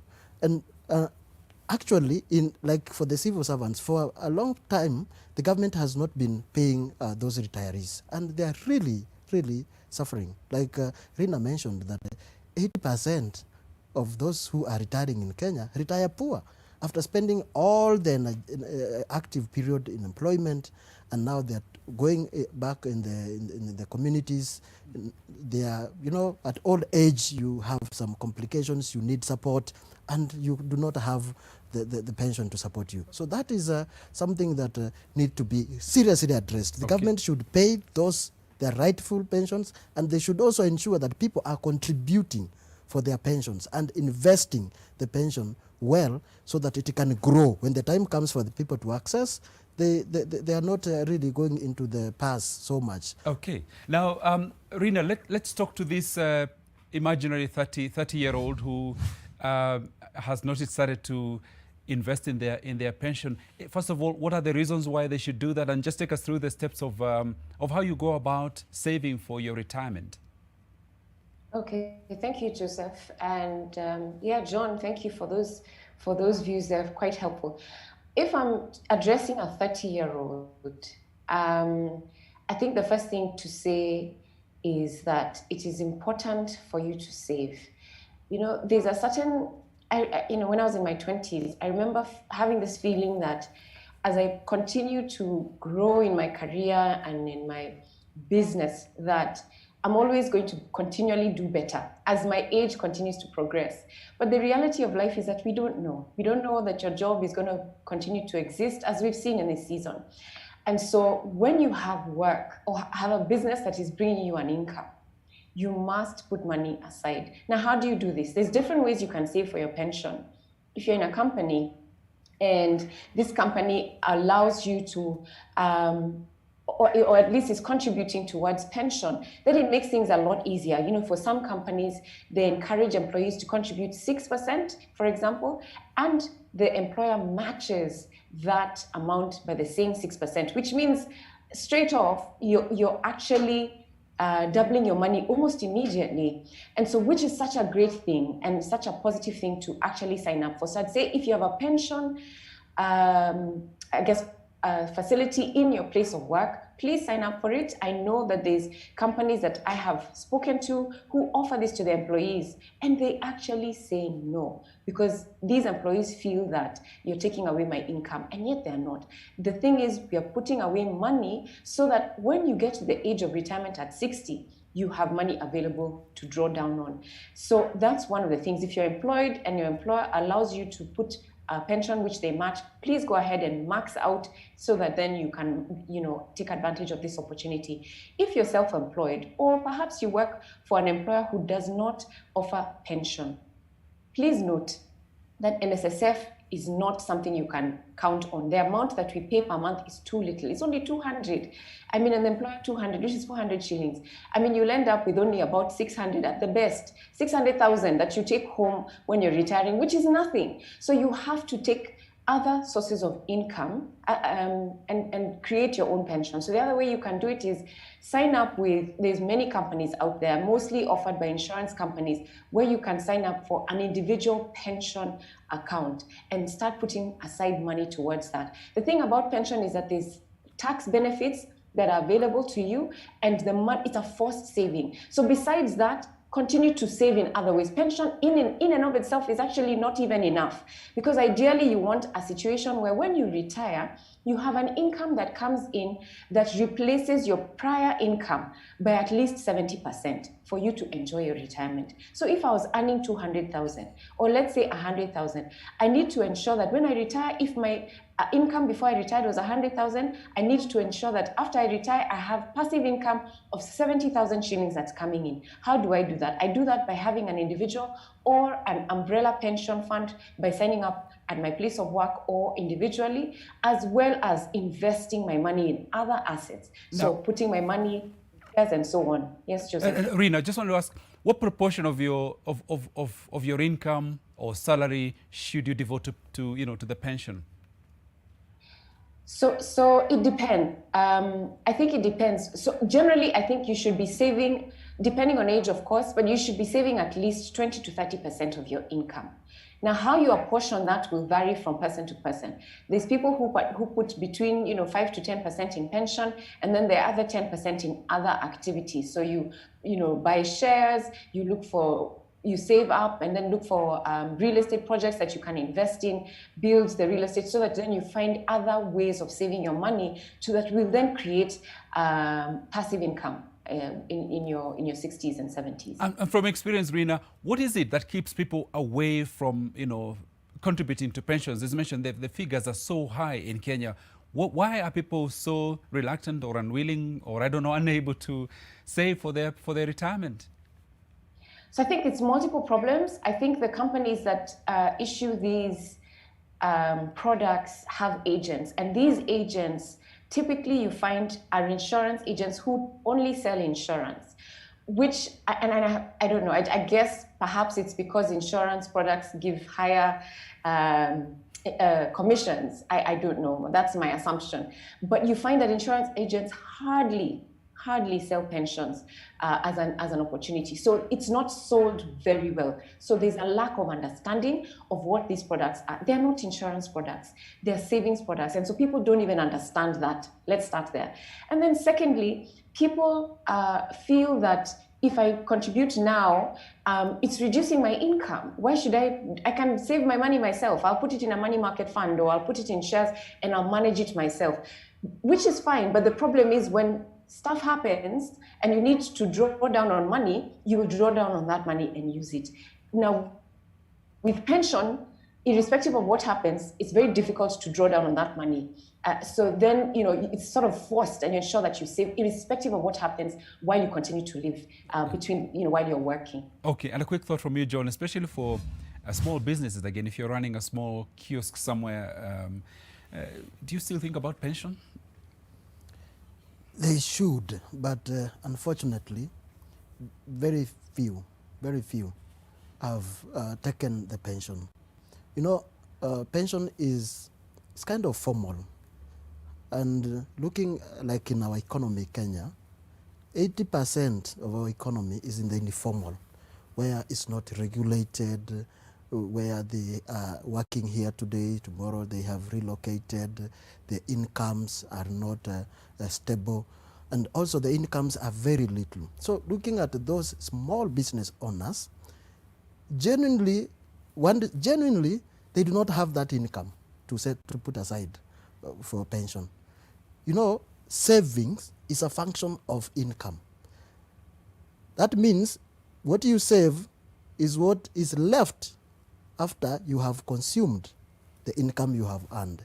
You find the income they have earned is not even enough to cater for their consumption. So let alone think about pension. How would they even think about it? So this one, if the economy grows, and then there is more people being uplifted from poverty, that is the way we can boost people even thinking of saving. How do you tell someone in extreme poverty to think about pension, to think about 30 years from now when even is not sure of tomorrow? They worry about your food for the moment. Yeah, they worry about today, today and today. So we have to change that so that people can have excess income, and therefore they can find something to put aside. Okay, now, this is a story about making hay while the sun shines. The contrasting fortunes of Kenyan track and field legends who won millions of shillings from various national and international events, who now view those glory days and fortunes as days gone by, years after their retirement. At these local sports shop in Eldoret town, we find veteran Kenyan athlete Kipchoge Keino selling sports equipment. At 80 years old, the 1968 Olympics gold medalist spent his time here or in his expansive Kazi Mingi Ranch, products of the sweat of his toil many years ago. But it has not always been easy, Kipchoge says. Na wakati huo wetu tulikuwa nakimbia, hatupati, tunapea allowance kama shilingi 14 ama 15 kwa siku, kwa sababu hatukuwa professional, tulikuwa amateur state. Tulikuwa naenda hapo kuwakilisha nchi, na nchi inaona ile kitu ambayo tamba wewe. But through the toil of his brow on the track and as a police officer, the Olympic laureate pushed the boundaries in athletics, and with that came handsome rewards. His biggest break would come in 1974 when a product endorsement deal fetched him good returns, from which he began to invest in his future. Today, he owns a multi-million shilling estate as a result. Hii nyumba ambayo tuko nayo sasa hii hapa. Niliitwa Amerika baada ya kuacha mchezo, nikaenda kukimbia na kampuni ya Coca-Cola. Coca-Cola akanipatia 150,000. Nikaja kununua hii nyumba. But not everyone is enjoying the benefits of their sweat. We find Chelimo Mayo at her home in Mlango Estate at Eldoret, spreading her market wares. Now in her 60s, the 1972 Olympian sells vegetables to make ends meet. Chelimo too says planning for the future was a challenge owing to the mere returns. All hope was placed on her country. Serikali sasa amesahau sisi kabisa watu ya samani. Na sisi nivaonia tulikimbia samani mpaka tukaletea medali Kenya. The plight of retired Kenyan sports personalities has been a subject of debate for years. Heroes and heroines languishing in difficulty in their sunset years. Kila mwanariadha sasa akishinda dhahabu anapatiwa shilingi milioni 1 na serikali ya Kenya. But Kipchoge is advising athletes of this generation who are paid more and who have better opportunities not to depend on the government alone. They can invest for their future life, which to buy a property, to buy land. In the debate over additional retirement packs for former MPs, sportsmen and women are equally asking for a consideration, if only for the glory and pride they brought the nation. Okay, Rina, let me come to you to just pick up on this story that we've just run. Two contrasting scenarios where Kipchoge made some good investment decisions. Chelimo, on the other hand, is still trying to eke out a living, even at the age of 60 and above. Let's talk about investment. Your thoughts, especially when you happen to be, money is coming in well. What are your thoughts on investment? Yeah, I think one of the things that Kipchoge Keino, as he mentioned, is invest in real estate, which is now benefiting him. And it continues giving, even in his retirement, and which is a really good choice that he made.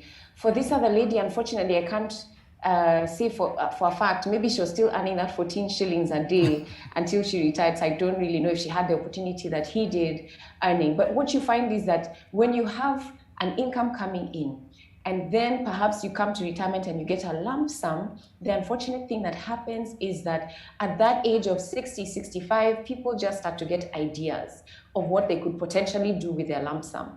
And so even if they had a lump sum like Kipchoge, unfortunately what happens is they get business ideas and start rearing chicken and farming and other businesses that they had no experience in prior to the time that they were retiring. So one thing I would say don't do is, when you do get that money, don't invest it in assets or in activities, particularly at business activities that you have no experience in doing. If you have interest in carrying out business in your time of retirement, then start it now so that you learn the ropes, understand what the risks are, and get comfortable in them. I would say invest in assets that will continue to give a passive income stream, such as the stock market or even unlisted shares and investments in companies that will pay you dividends. Investing in real estate, where you can get an income through rental income, investing in things like pension, annuities, and that then where you get a sort of a drawdown every single month into your retirement. With people who get lump sum, I'd say sign up with an insurance company and get an annuity. If you have 10 million shillings, for example, you can sign up with an insurance company for an annuity, and every single month until the day you die, even if you live to the age of 110, you will receive money every single month. It's the safest way to do it when you're in retirement, not starting a new business that you don't have any experience in. Oh, okay, Rina, let's take a practical example, a hypothetical one. Sure. Assuming that I earn, I've got a job, I'm earning 30K at the moment. Maybe I'm single, yet to marry, so that's what I get. What do I do with my 30K in terms of pensions, investments? What should I think about doing with that? And I'm a very wise, sober young man, knowing that in 30 years I want to be safe and I want to be secure. Okay, so with 30,000 shillings, I would say if you can, because you're single, you can live in a very small SQ somewhere or 7th quarter, and you can save 20% of that income. So that's what, 6,000 shillings? So with 6,000 shillings, you can put half of that in what we call a money market fund, so that then it starts to grow over time.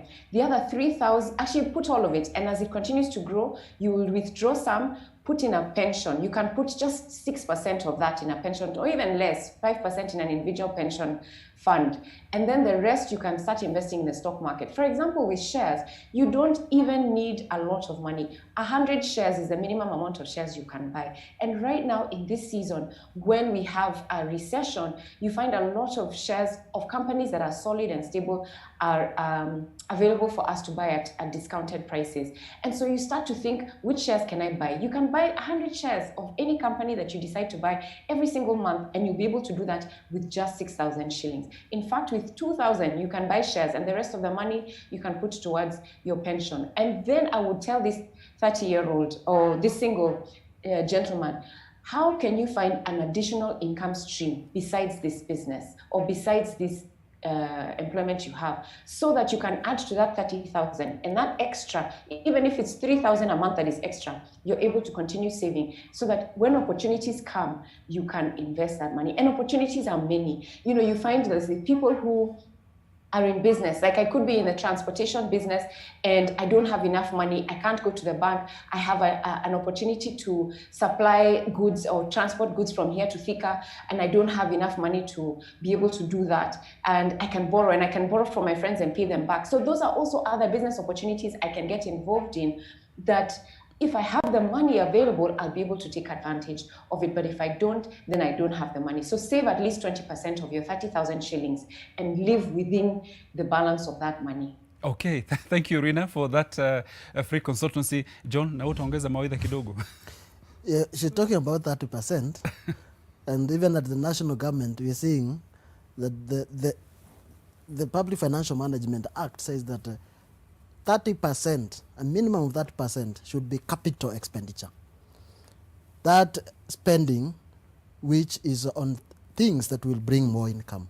So it's the same thing that if you can manage that percent of your income to put it somewhere on capital, something that will grow and bring you more income, that will go a long way in building your capital and to bounce higher, and also to for your resilience should shocks come, because shocks will come.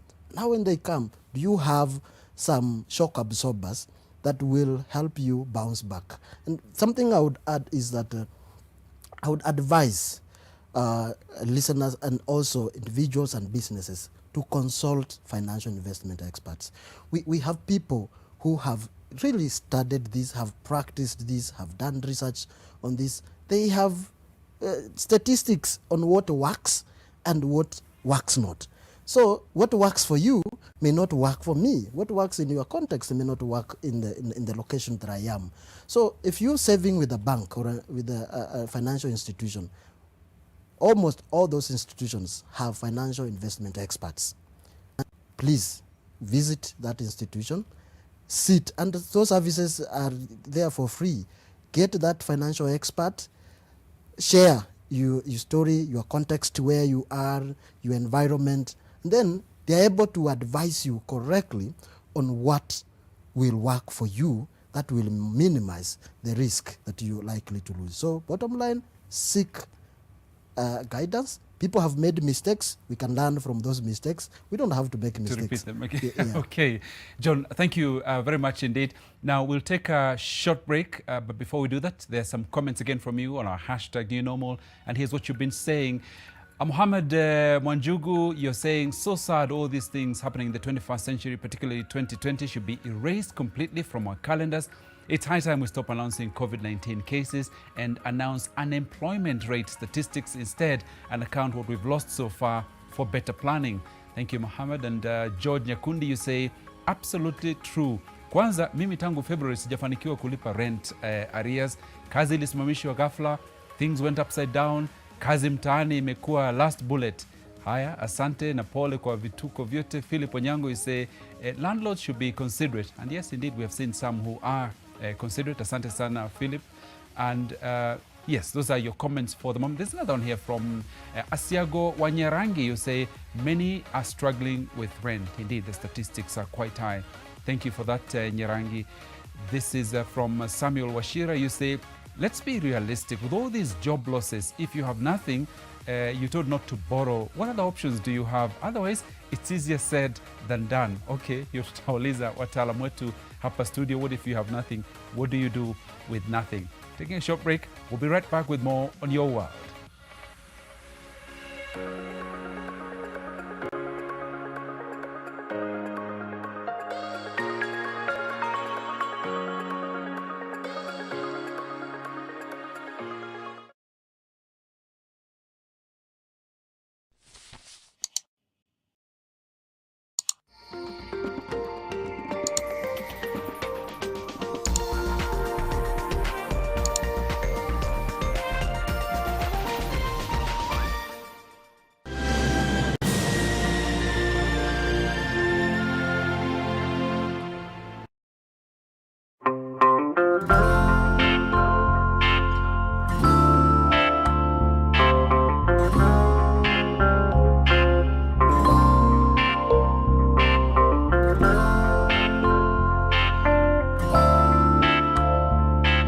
news from Molfix. Let's see what they're developing right now.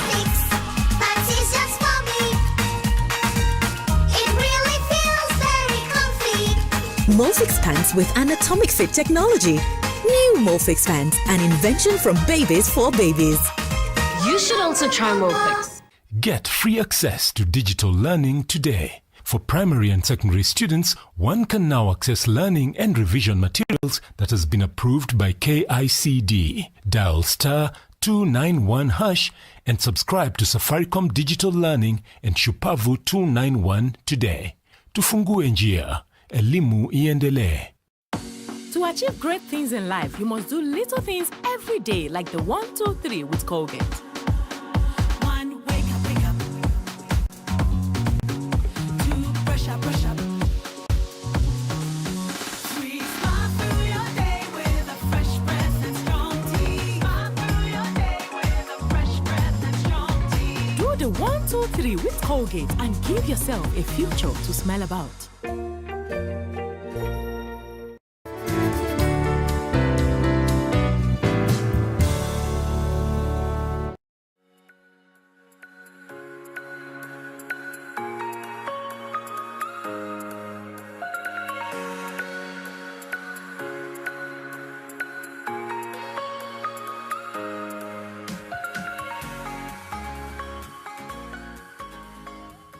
Welcome back to Your World, and this morning we're talking matters money with my experts here, John Nyangi, who's the head of research at the Institute for Public Finance. We're also joined via Zoom by Rina Hicks, who's the finance advisor and analyst, also a director at FIDA Investment Bank. Now we'll continue our focus on money in a minute, but first let's see what else is going on in the other world.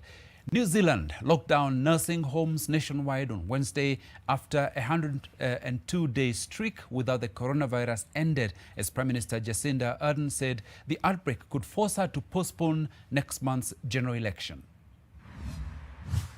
I'm not surprised. I think just the nature of the virus means that it's very difficult to contain. I think we've been talking about having a second wave for so long that it's not that surprising. I'll wear a face mask on public transport, so on the bus I will, but otherwise no. Yeah, I'll be working from home as of tomorrow. Yeah, won't be coming into town again for a few more days till we see what happens. If we don't give people the right to express themselves and be able to vote, that would be going in a direction we don't want to be in. I'll respect social distancing, and I'll probably wash my hands even more than I have, but otherwise, no, same as normal. Singapore is destroying 9 tons of seized ivory, the largest such action globally in recent years, including contraband tasks that came from more than 300 African elephants. The ivory was seized by authorities between 2014 and 2019, and it will take 3 to 5 days for the tasks, worth about $13 million, to be destroyed by an industrial rock crusher. The crushing began on the eve of World Elephant Day and aims to prevent the items from re-entering the market and disrupt the global supply chain of illegally traded ivory, Singapore's National Parks Board says.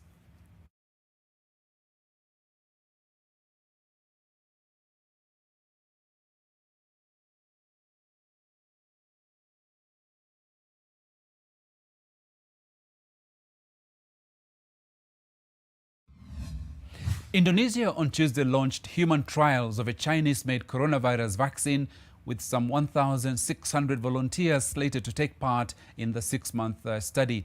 The vaccine candidate, produced by Sinovac Biotech, is among just a few in the world to enter phase 3 clinical trials or large-scale testing on humans. The last step before regulatory approval, the treatment known as CoronaVac, is already being tested on 9,000 health workers in Brazil, the second hardest hit country in the coronavirus pandemic after the United States. Indonesia, the world's 4th most populous country, has been struggling to contain its mounting virus cases with more than 127,000 confirmed infections and over 5,700 deaths.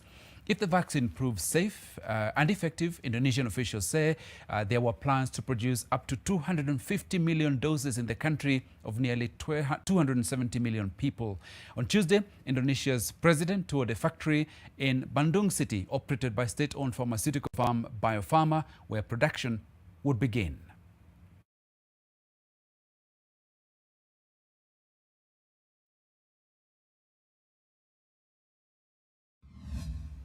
Venice may be famed for St. Mark's Square on the Bridge of Sighs, but the Italian city has another jewel often overlooked, its lagoon. Once home to a rich variety of fish and birds, mankind's meddling has raised the water salt content dramatically. An environmental project aims to restore it to its former glory. However, by introducing fresh water, Rosella Boscolo-Brusa, a researcher, says the aim of the project is to recreate an environment that has been lost over the years. Human interventions have diverted the course of the rivers, taking them out of the lagoon, making the water more and more salty. The environment is increasingly marinized. Adriano Spriso, professor at the Environmental Sciences Department of the University of Venice, says in the lagoon there are very few reeds, which is the typical freshwater vegetation. Only 34 hectares. Once, however, at last half of the lagoon was covered with reeds. In Venice, there is a district called Cannaregio because the reeds used to reach there.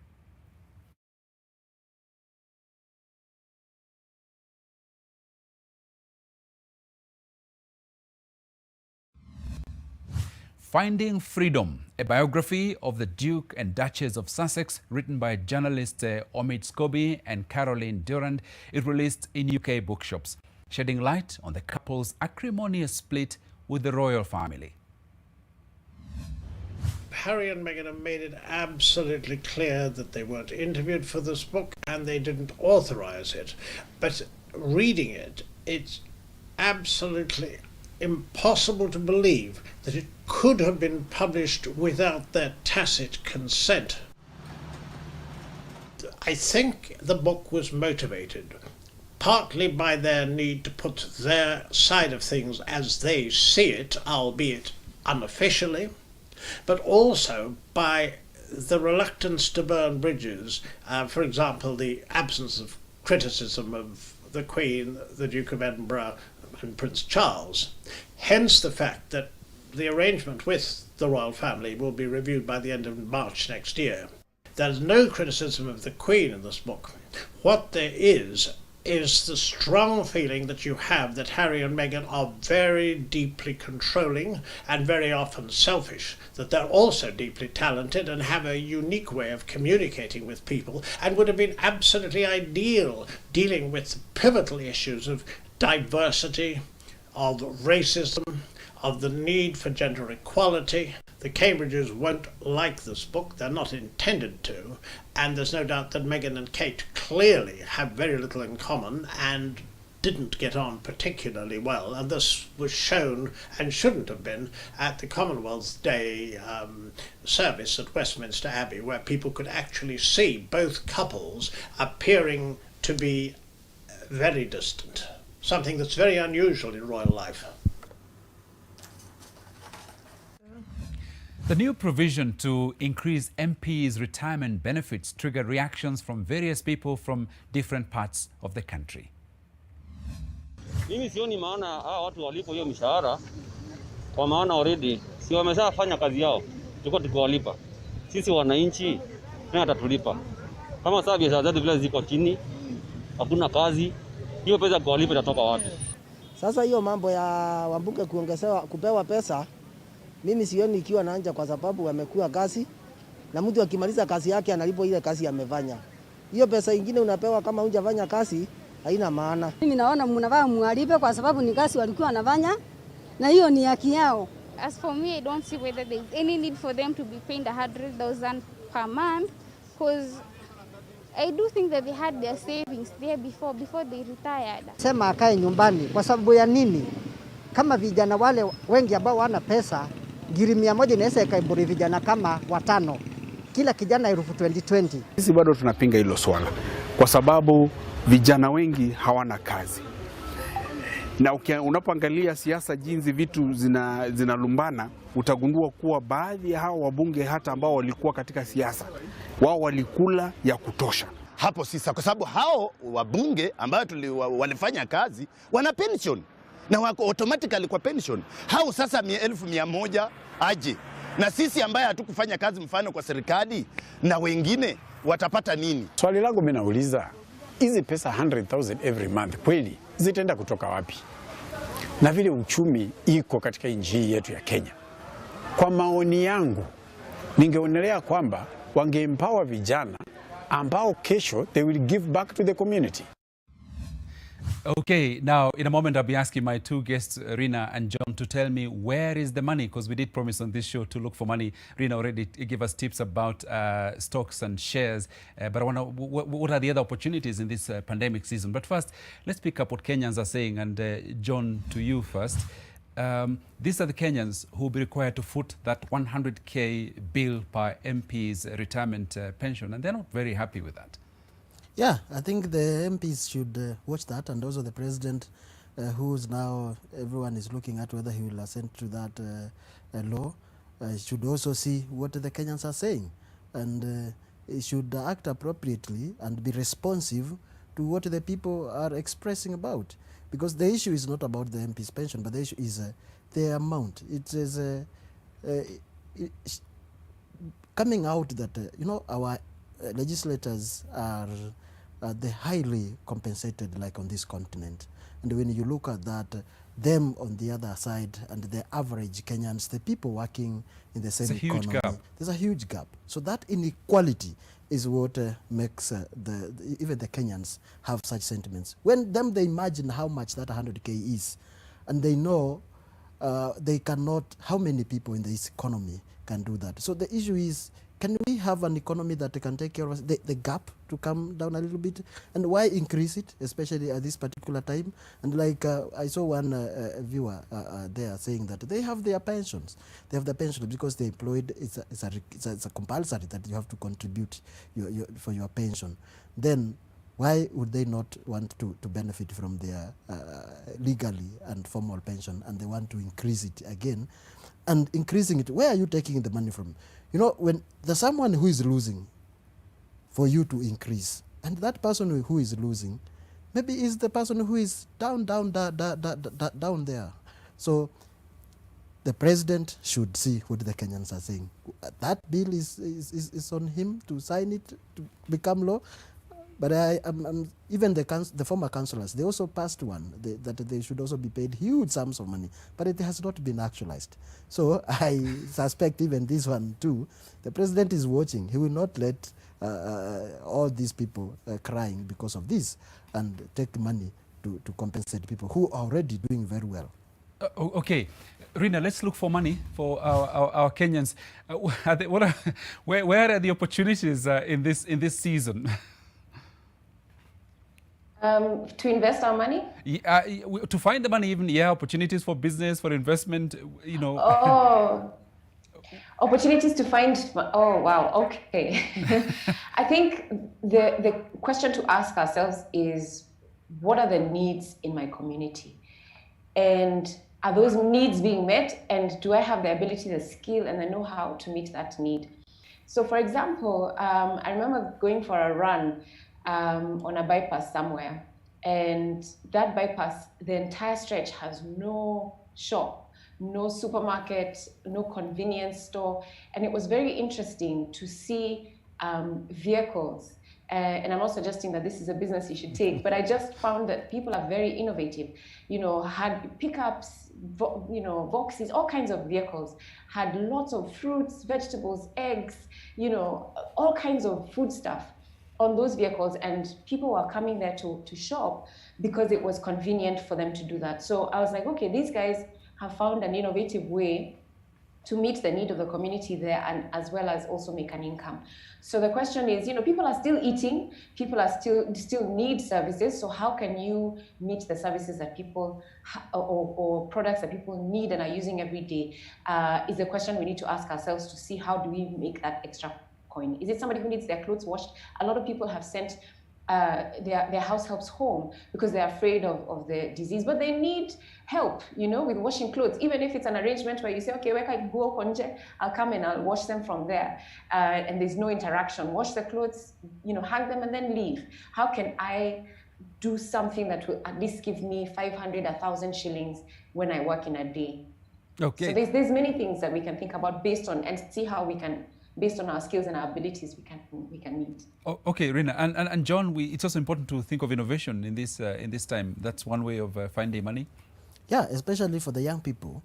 I'm seeing technology being one area that we have to give significant consideration, because a number of things now are happening online. People are working from home. People can find even jobs in a different continent, and you work from the location where you are.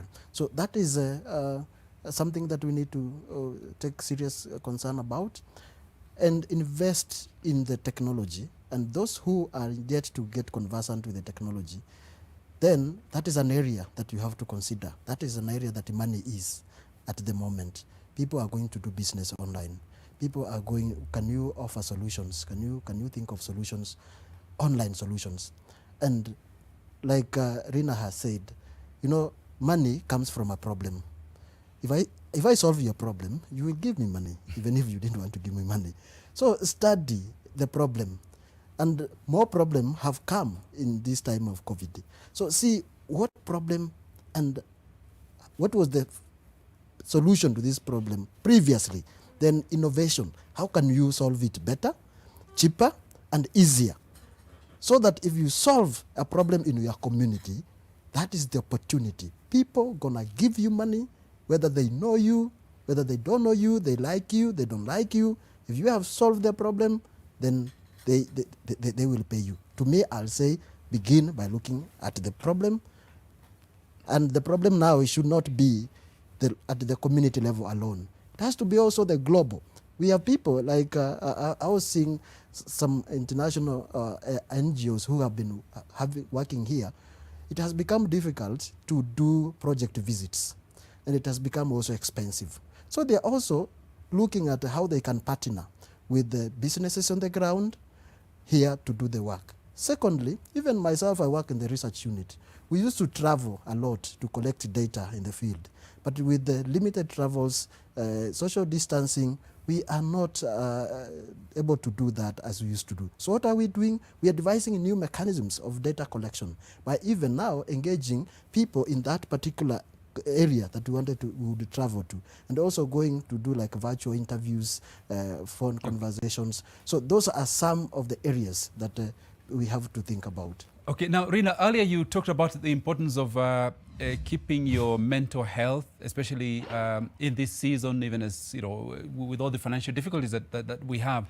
And John also mentioned the importance of treating this season like, you know, going to war. I wonder what kind of frame of mind would you suggest for people to be in, because we have no idea how long this thing will last for. It could go until next year or beyond. In terms of handling finances, investments and so on, what kind of frame of mind should we be in?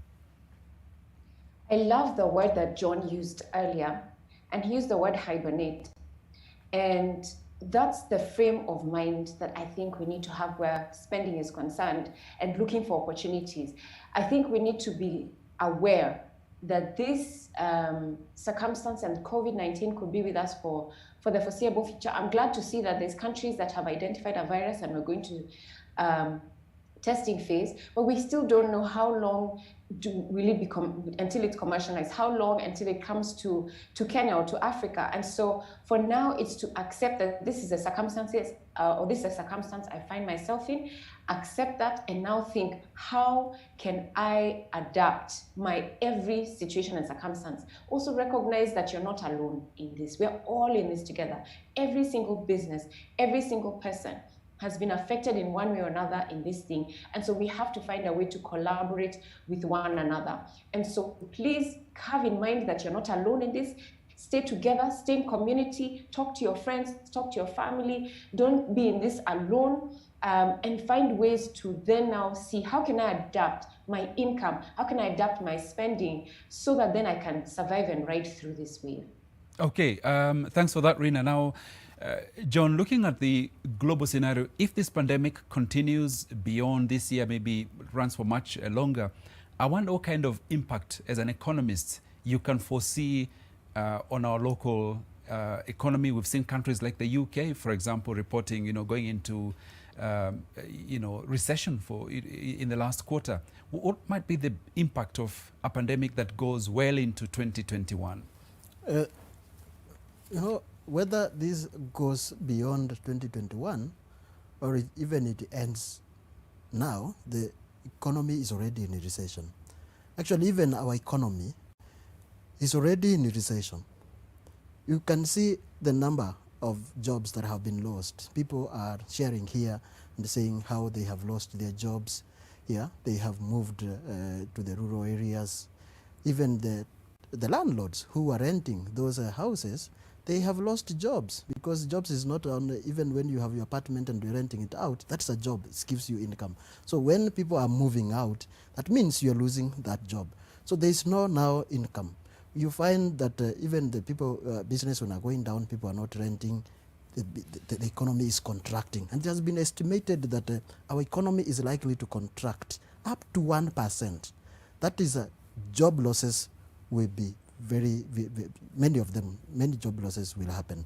And now, when a big economy, as a superpower like UK goes into recession, that will have a significant impact on us. Like diaspora remittances from UK, we have a number of Kenyans working there, they're sending money here, and that is the currency that even helps to strengthen our shilling. You see how our shilling is really depreciating. We now, I think, at 109, thereabout. And our shilling, as it continues to weaken, it affects our economy. Things becomes expensive, imports becomes expensive because we are a net importer economy. Means we have to import at higher prices.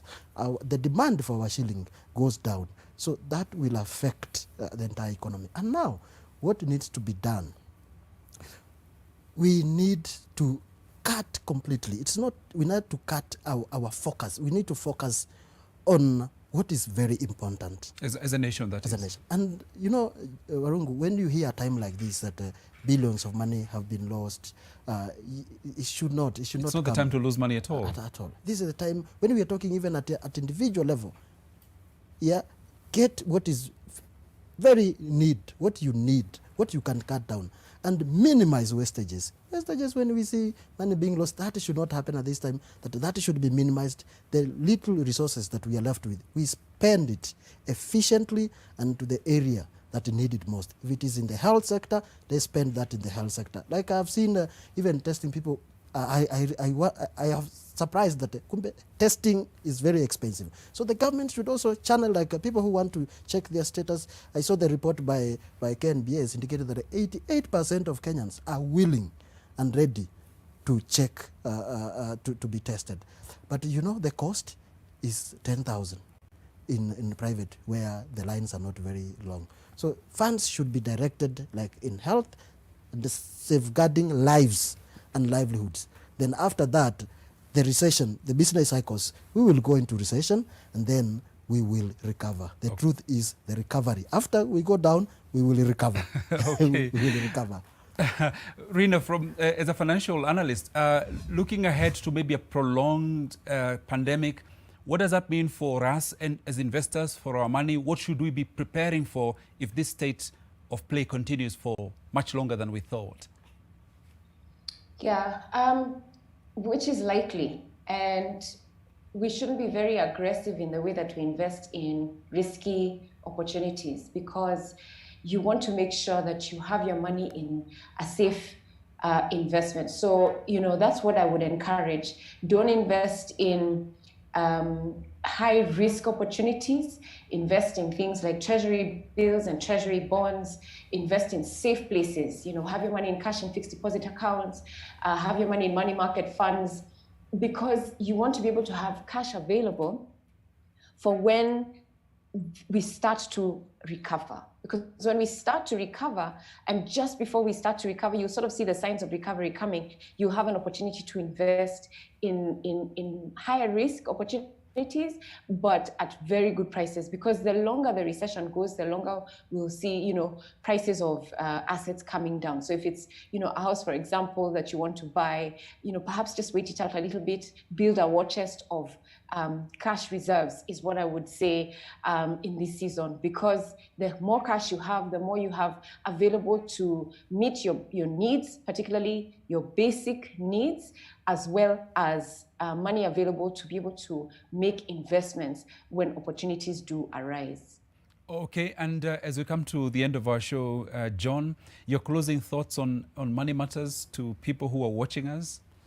First, I would want to urge the Senate to make a decision. They are meeting today for a period of 9 times. They have met 8 times. They have failed to make a decision, and the decision that they make here is a macro decision that will affect all That's a lot of repercussions. Yeah, all sectors. So they should quicken that and make that decision, and also be guided by data. I see them bringing politics at the center stage, but let's be guided by data, by census data of 2019, by poverty index of 2015-16, by revenue collection of 1920. So take the emotion out of the discussion. Yes, and be guided by data. We say that in research, we say that what data tells you, you say. Where it leads you, you go. But for them, they have given data very little attention, and they have brought politics taking a very huge stage of one vote, 1 shilling. So that should not be the case. And I also want to speak to the businesses that the government is making funds available for them to borrow, and they get the guarantee by government. If in any case they need to borrow, let them consider where the government will guarantee them. There's a fund for guaranteeing small business to borrow. In case of anything, then the government takes the shock. Okay. Don't guarantee yourself, don't get your family member to guarantee yourself. Take that risk to the government. Okay, Rina, your final thought briefly? My final thought is we have to remember we're in this together. We shouldn't lose hope. I think that's the one thing that we cannot afford to lose. Remain hopeful, stay in community, and if you can, find an additional income source. If you've lost your job, don't stay hopeless. Look for something that you can do to earn an income. This is not the time to think and look at what your neighbors are doing. It's, just know that we're all in this together and find ways to get an income. And when you do, save whatever it is that you can, and consistently so. Okay, thank you so much, Rina Hicks, for joining us. She's a finance advisor and analyst, as well as a director at FIDA Investment Bank.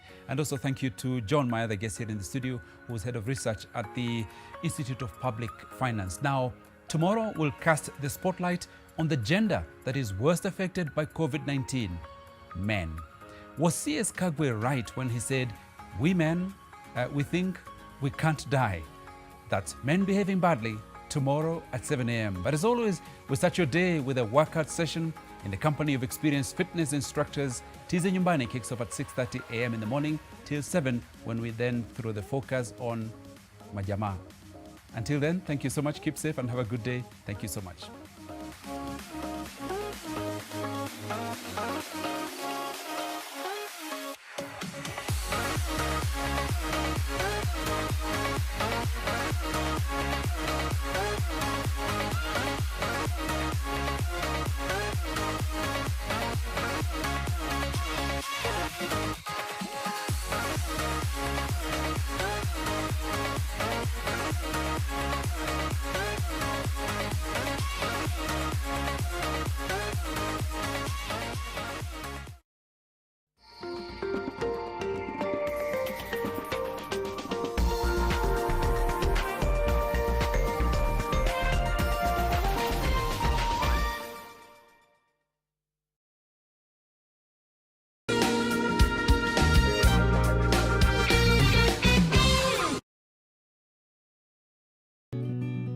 I help women find independence by training them in fish farming. It's tough on my back, joints, and can cause headaches.